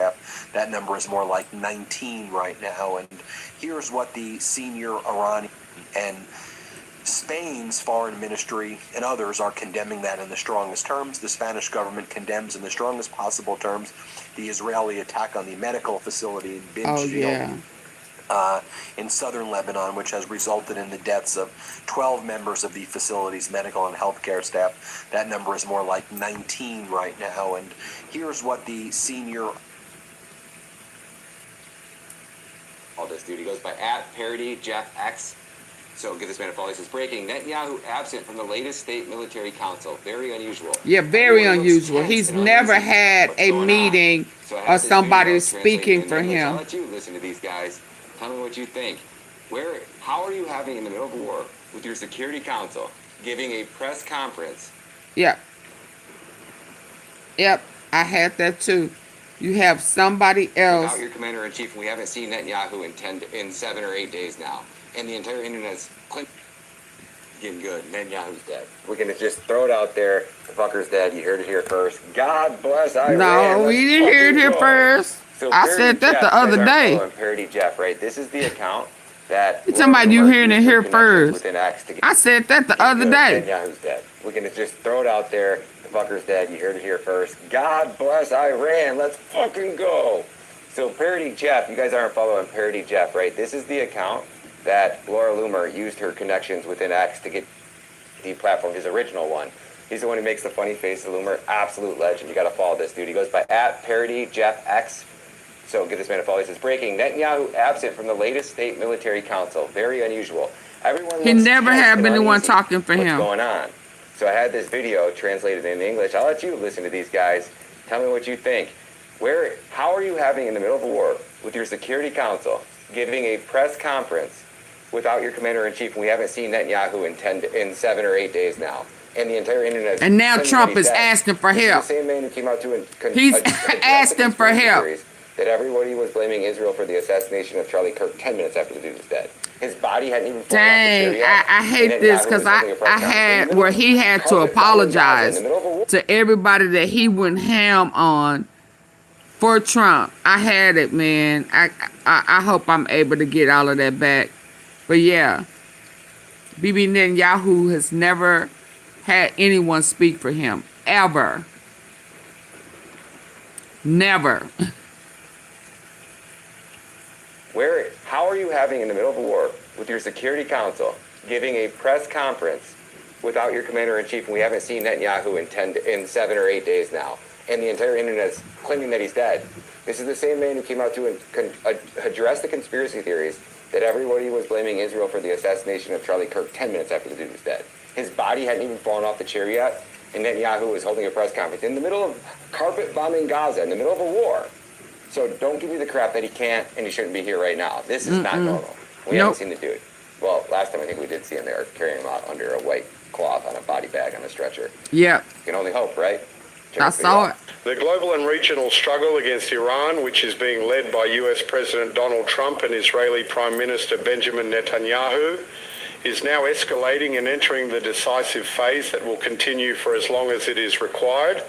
I commend President Trump for the severe blow the United States military delivered last night to the Iranian oil industry. We know it's Trump because he's speaking highly of himself. This is a fitting response to the mining operations in Hormuz and the extortion attempts by the Iranian terror regime. The Israeli Air Force also continues a powerful wave of attacks in Tehran and throughout Iran. Iran is actively employing regional and global terror and extortion tactics in an attempt to deter both Israel and the United States from continuing their ongoing campaign, but is being met with powerful, unyielding, and uncompromising steel resolve. Netanyahu is dead. You have some random dude that nobody's ever heard of, like, y'all know I've been telling y'all this. That's why I did my video. And fills Netanyahu. Why these people talking about you heard it here first? And what about all that blackmail, all the blackmail that was all sitting in the bunkers in Tehran? Because they wouldn't let that shit just nearly fall out. It was at Mossad headquarters, secured in their underground bunker. Probably only a handful of people in the world have ever had access to. I think the bombs still got him. It was 6 of them. 6 of them got took out. His or maybe some rabbi in New York. Head of Mossad, his brother. It hit his house where his underground bunker was. Oh yeah, he got taken out. Midas Touch Network. We see people like Mark Sedan over at the Center of UN Studies in the university. Tonight, Iranian-backed militias struck the U.S. Embassy in Baghdad. Is to throw infantry into the meat. Oh, I'm sorry. Let's go. Why you stop? Go. Grinder. They're sending poor boys to fix what generals broke. I played it earlier, Big L. Let me see if I can get back to it. In Iran right now. Last night, Iranian-backed militias struck the U.S. Embassy in Baghdad, destroying the facility's rooftop Giraffe 1X multi-mission radar system. That was the kind of anti-drone, massively expensive equipment right there, destroyed by Iran. Today, drones have been striking radars at the Kuwait International Airport. Kuwait's Directorate General of Civil Aviation talking about these several drones striking the airport radar systems in Kuwait. Take a look at what's going on in Lebanon right now. Israel says it will target more ambulances and medical facilities in Lebanon. The Israeli military issued what it called a serious warning. As Drop Site writes that ambulances and medical facilities in Lebanon could be targeted, saying that Hezbollah is using them for military purposes. And what happened in the past 24 hours or so is that after killing 19 medical workers on Friday at one of these facilities, at the Borj Kulje Primary Health Care Center was being struck overnight. They said, we're doing it because Hezbollah is in the area, and if Hezbollah is in the area, Israel says it will strike the hospitals, it will strike the doctors, it will strike the people who are working at the hospital. Israel says that that is fair game. And Spain's foreign ministry and Crazy. others are We condemning chose that in the World War strongest terms. III The over Spanish government arresting condemns in rich the strongest PDFers. possible terms the Israeli attack on the medical facility in Bin Jil in southern Lebanon, which has resulted in the deaths of 12 members of the facility's medical and healthcare staff. That number is more like 19 right now. And here's what the senior Iranian official is saying as well, saying this on Iranian state regime TV. The end of the war is in our hands. We will consider ending the war only when first we receive full compensation for all of our damages from the United States, and second, when we obtain 100% guarantee for the future, which is not possible without the withdrawal of the U.S. from the Persian Gulf. Therefore, the second condition is the U.S. withdrawal from the Persian Gulf. So the opening demand from Iran is that the U.S. needs to get out. From Iran is that the U.S. needs to get out of the entire Middle East region. Otherwise, Iran is not going to stop. And that means that I think we should expect to see very, very, very serious economic consequences in addition to what we have seen already. Also, a former Qatari prime minister is now calling on the Gulf cooperation nations in the region, the Gulf Cooperation Council, to form their own NATO-style military alliance because the United States isn't capable of protecting them anymore. And these countries are getting crushed right now. I mean, Qatar, Saudi Arabia, but United Arab Emirates with Abu Dhabi and Dubai, no one's going there anymore. All of the decades of building these cities with the reputation as safe financial centers, a place for people to raise families, that's thrown out the window right now. And they all thought they were getting more protection by allowing Trump to grift and do the quid pro quos and build the Trump buildings, and Qatar gave Donald Trump the jet, and they thought that this was a pay for play. But just like Donald Trump did with his casinos, just as Donald Trump has treated his creditors, just as he's treated his contractors, just as he's treated everybody his entire life, this is what Trump does. He screws everybody over. He takes your money, leaves you empty, and then he's incapable of helping. He's an idiot, and he's a loser, and he's been a loser his whole life, never a winner. And the whole thing was he's a con artist, and he's able to convince people of, I don't know how, but we're seeing in real time what the biggest loser in the history, not just of the Oval Office, but one of the biggest losers in the history period is doing. It's sad because he's breaking the United States of America, but he's a loser. He represents the Epstein class. He's covering up a child sex trafficking ring. He's destroying the United States of America, as Iran is just completely outmaneuvering him right now, along with Russia and China. It is a sad thing to admit that as an American. That's the truth of what is happening right now. Despicable. Despicable. Everybody hits it. Okay, let me get over here before I go. I was trying to find the very exact one that I had already pinned, but before I go,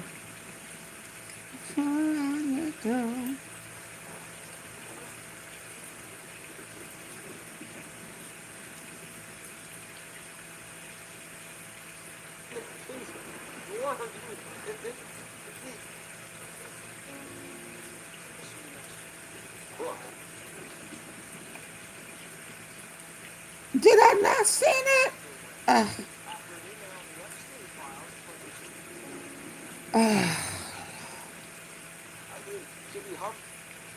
Let them lose you. Let them puff and beat our chest out and pretend like we're destroying Iran as every day, like we try to do this. Y'all please hit the like button. So the organizations like we just got our third confirmation from stop and like this work you guys have done. We got big breaking news, alleged breaches of it. Dang it, I just had it where they was carrying them to the hospital. We're not in the hospital, out. He's in no better shape. Guess what? Carrying them out with the white sheet. Israel running low on missile interceptors.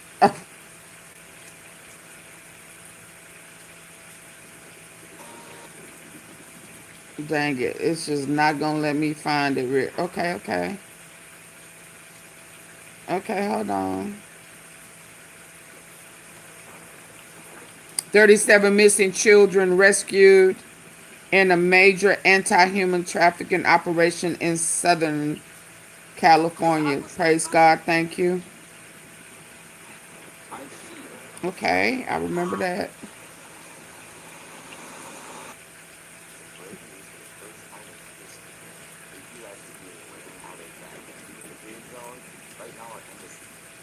Okay, let me get on. And watch, soon as I hang this up, what I'm looking for, I'm going to find. That's just how it always happens. And I just saw what I was looking for.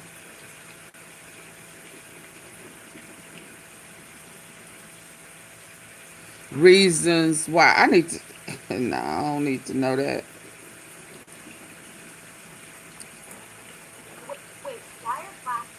Yeah, I'm really trying to find it before I...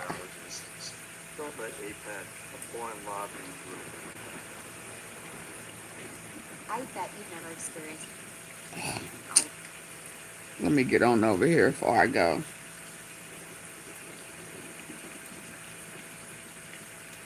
Bibi Netanyahu is no longer. Now, I hope they ain't trying to find a clone, because that AI thing that they did the other day didn't work. And he speaks perfect English. I mean, so he didn't have to do. People have died. He doesn't know. They don't know. You think, well, some of them are critically wounded, but not that many. You'd be surprised, like 90% of them are going back to battle. And it's like, They probably don't want to go back to battle, you idiot. They want to go home to their families who love them. They don't want to die in some third world hellhole, you fucking clowns. It's just like, gosh damn it, man. When does this end? Is it? If we go like another 5 days? They don't want that defeat. They definitely don't want this type of defeat on Palestine back. Give back the West Bank. Trump. Give it all back. We want a wall. Build a wall from the river to the sea to block Israel in their fucking little side. That's it. And if they ever acquire a weapon, there's going to need to Trump be a neutral does not zone. want a defeat of this magnitude on his watch. I know we know this, right? And he is going to do everything to keep it going, to try to manipulate. Yeah, no. Now he begging for other countries, please, please, do it for whatever. You know, when I just told you guys that Netanyahu, he's dead, okay? And that means we don't got a president right now. The United States. My buddy Cowboy Electric over here says, in the comments, he says, our president Netanyahu is dead. Who will be the next president of the United States? And I was like, oh, bro, that is so funny. I have no idea. I never thought of it like that, but he's right. Like, do we even know if Trump knows how to run the show? Like, no, he don't. Is that why everything's been going to such shit over the last 7 days?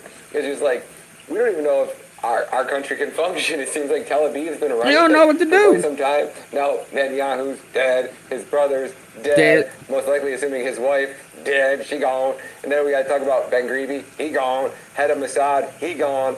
The dude's son, like the second in command's son, he gone. Stop Rich's son, he gone. Like, can you imagine what it's like in the Situation Room right now in the White House? They're probably like, fuck, what do we do? Our leader, like, the king has been killed. Do we keep fighting the king's war? So what do we do? Admit defeat. I mean, should we huff and puff and beat our chest out and pretend like we're destroying Iran? As every day, like, the casualties are stacking up so fast that our Department of War, our Secretary of War, can't even tell you how many people have died. He doesn't know. They don't know. You think, well, some of them are critically wounded, but not that many. You'd be surprised, like 90% or something are going back to battle. And it's like, they probably don't want to go back to battle, you idiot. No, they don't. They're trying to come home. Families who love them. They don't want to die in some third world hellhole, you fucking clowns. It's just like, gosh damn it, man. When does this end? Is it, if we go like another 5 days without Netanyahu, can we just call it, can we just try to call it truce? We'll give Palestine back, give back the West Bank, give it all back. We want a wall. Build a wall from the river to the sea to block Israel in their fucking little side. That's it. And if they ever acquire a weapon, There's going to need to be a neutral zone. Israel needs to get the fuck out of Palestine, and all of that land needs to be divided up equally between all of the Palestinians that are left there. Each one of them gets fucking 100 or 200 acres, and if Jared Kushner wants to buy anything, fuck that motherfucker. No Jewish people can ever buy, own, or touch real estate in fucking Gaza ever again. That's how this is going to end. This is how it should end. Israel should be de-armed. All of our military bases that protect Israel in the Middle East should be pulled the fuck back. Mm-hmm. And Israel should have to defend itself against Iraq, Iran, Lebanon, Syria, Kuwait, all of them. Don't start no fight. You know your ass can't win. Destroy their lives and allowed Mossad to assassinate and carry out regime changes. All of them. In prison for life. If you served in the IDF, Mossad, you go into prison for life. You're charged with your fucking war crimes. Every one of them who's 18 served in the IDF. So their entire adult population can go to prison for war crimes as far as I'm concerned. Let me know what you think. Anti-Semitism, who are targeting American citizens. This young lady, Brooke Woodall, she is getting targeted right now. They're going to her work. They're sharing her address. They're really doxing all of her information. They have groups of these people which will mass report your accounts on social media. So once they flag you, your days are numbered. They're going to come for your job. They're going to try to sue you. They'll try to bankrupt you. And these organizations are all funded with our tax dollars. So if you're ever wondering why people like myself are over here cheering on Israel and we're laughing at the fact that Netanyahu is dead and we can't wait for Iran to win this war and we hope that they go so far that they literally wipe you guys all out. Your banks, your infrastructure, your communications, your Mossad, all of it completely devastated off the map. And we want every one of your allies to turn against you. That way we run you out of our country. And you have never had the ability to ever use the word anti-Semitism to blackmail, brand, boycott, browbush, or beat any of us into submission ever again for all of eternity. So what we're going to do right now is we're going to all follow Brooke. Ethan today, we got him up over to 30,000 followers on an Instagram account in one fucking video. So what we're going to do is we're going to have a follow army. And when people like this get attacked, we're going to give them 1 million followers.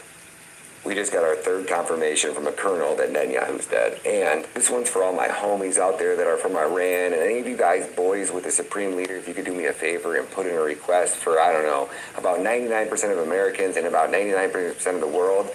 A colonel. Information from a colonel that Netanyahu's dead. And this one's for all my homies out there that are from Iran. And any of you guys, boys with the supreme leader, if you could do me a favor and put in a request for... He out of here, y'all. Netanyahu's dead. And this one's for all my homies out there that are from Iran. And any of you guys, boys with the supreme leader, if you could... that Netanyahu's dead. And this one's for all my homies out there that are from Iran. And any of you guys, colonel that Netanyahu's dead. And this one's for all my homies out there that are from Iran. And any of you guys, boys with the supreme leader, if you could do me a favor and put in a request for... Y'all still here? Or do I need to go ahead and end it? There's no movement in the chat, so I'm assuming that y'all gone.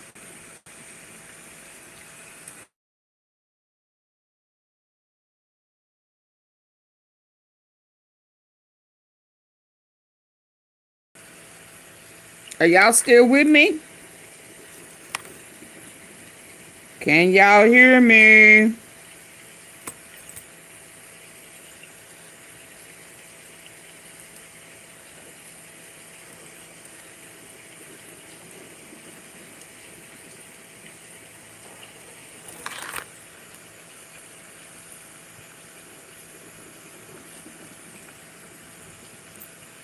I think I'm stuck.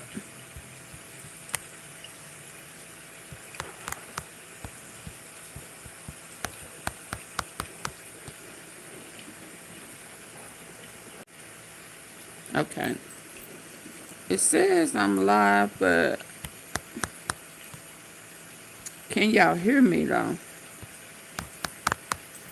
And my phone must be getting hot.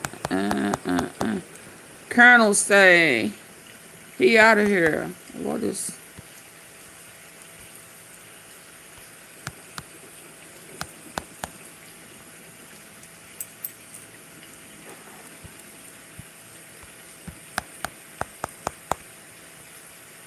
Can y'all hear me?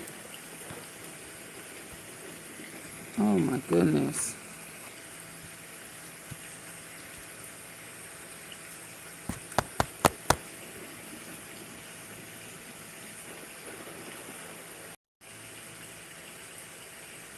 Okay. Okay. Y'all should be able to hear me now. Okay, let's.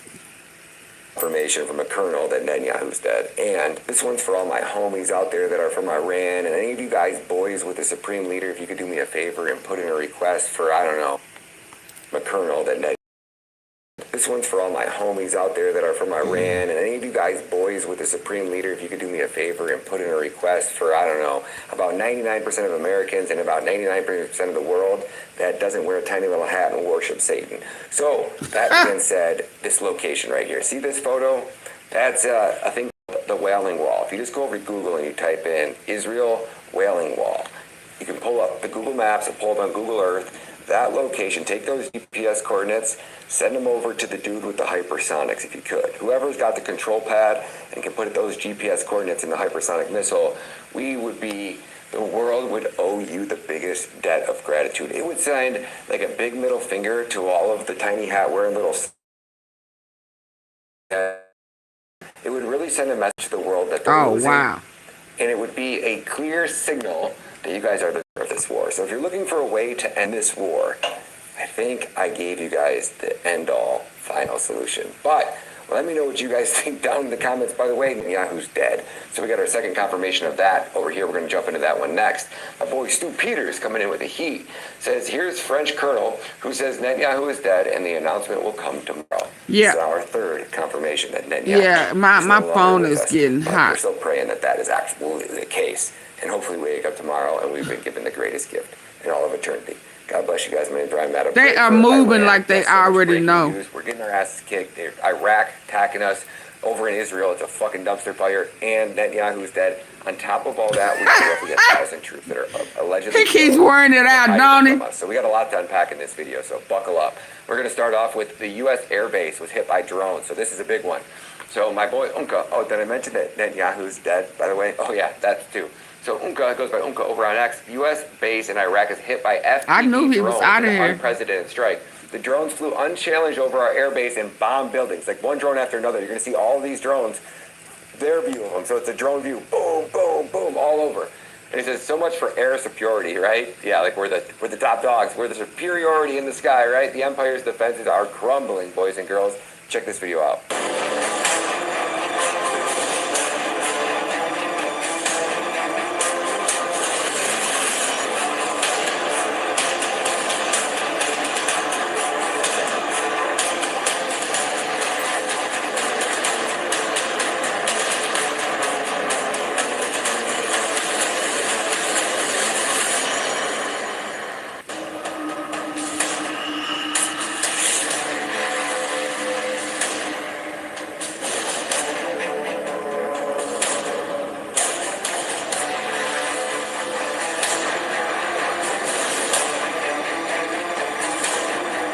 So is it looking for a target? What?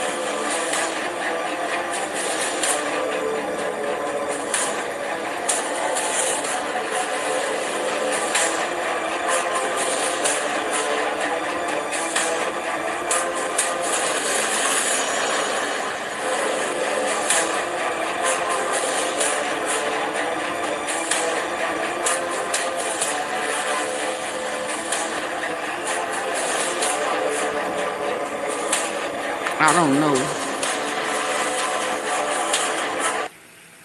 Fuck. Boy, oh boy. Check this. Sorry, I apologize. You gotta buckle up. So we're talking about we have 1,000 troops that are dead, and our government's covering up. We're gonna get into that one after this. So check it out. One of their chosen people says the situation in Israel is now out of control and fires are raging in Tel Aviv after a missile launched by Iran struck. Boy, oh boy. Check this one out. Oh, wow. And now let's talk about our 1,000 troops that are about to come home in body bags. Over the next couple of weeks, when America wakes up and realizes how many of our sons and daughters are died already for this pointless fucking war, man, oh man, the American people are going to be so outraged. It's in the thousands. Literally, we're coming for every one of their gosh damn seats. We're done fucking around. You're going to see the highest voter turnout ever in the midterms. We're going to send Democrats in there to make sure that this shit ends. If we have to send in Democrats, so fucking be it. At least they'll bring our sons and daughters home. So anyways, this war is fucking atrocious. Okay, I'm sorry. And okay, y'all, I'm gonna... is dead. Yeah, evil. Bibi Netanyahu is dead. He is unalive. Why they? I kind of know why they don't want to tell us, but I don't understand why they don't want to tell us. Because he is the leader right now of the United States, and because Trump don't have any idea what he is doing, so. Told you guys. And he don't want to for us to know that he is a loser. Okay, y'all. What time is it? It's 10 o'clock. Okay, y'all have a good night. And for people who came in late and my thumbnail, is it my thumbnail? Yeah, I changed it. Oh, I think I let it down. I don't even know where it's at anymore. U.S. Senator slams war move, called President stupid. The senator. Yeah, this is the war that he wanted for 45 years. He got it and it took his life. Now he's lifting sanctions. Man, yeah, this is crazy. Yeah, Bibi Netanyahu wanted it for 40 plus years. He got it and he lost his brother first. His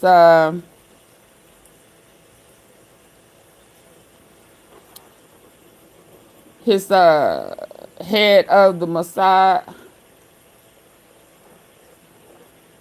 I was trying to see what this guy was saying. And then I'll pick it up in the last 10 months. Brothers and sisters. He lost his life. I can't. Okay, I'll be back tomorrow. I'll see y'all tomorrow. U.S. Embassy hit. Man, I wish I could find what I was looking for earlier that I lost.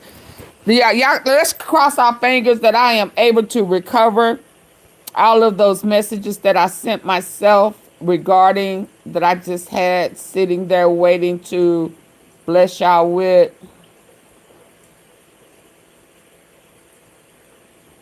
Hopefully I can recover that. All right, y'all have a good night.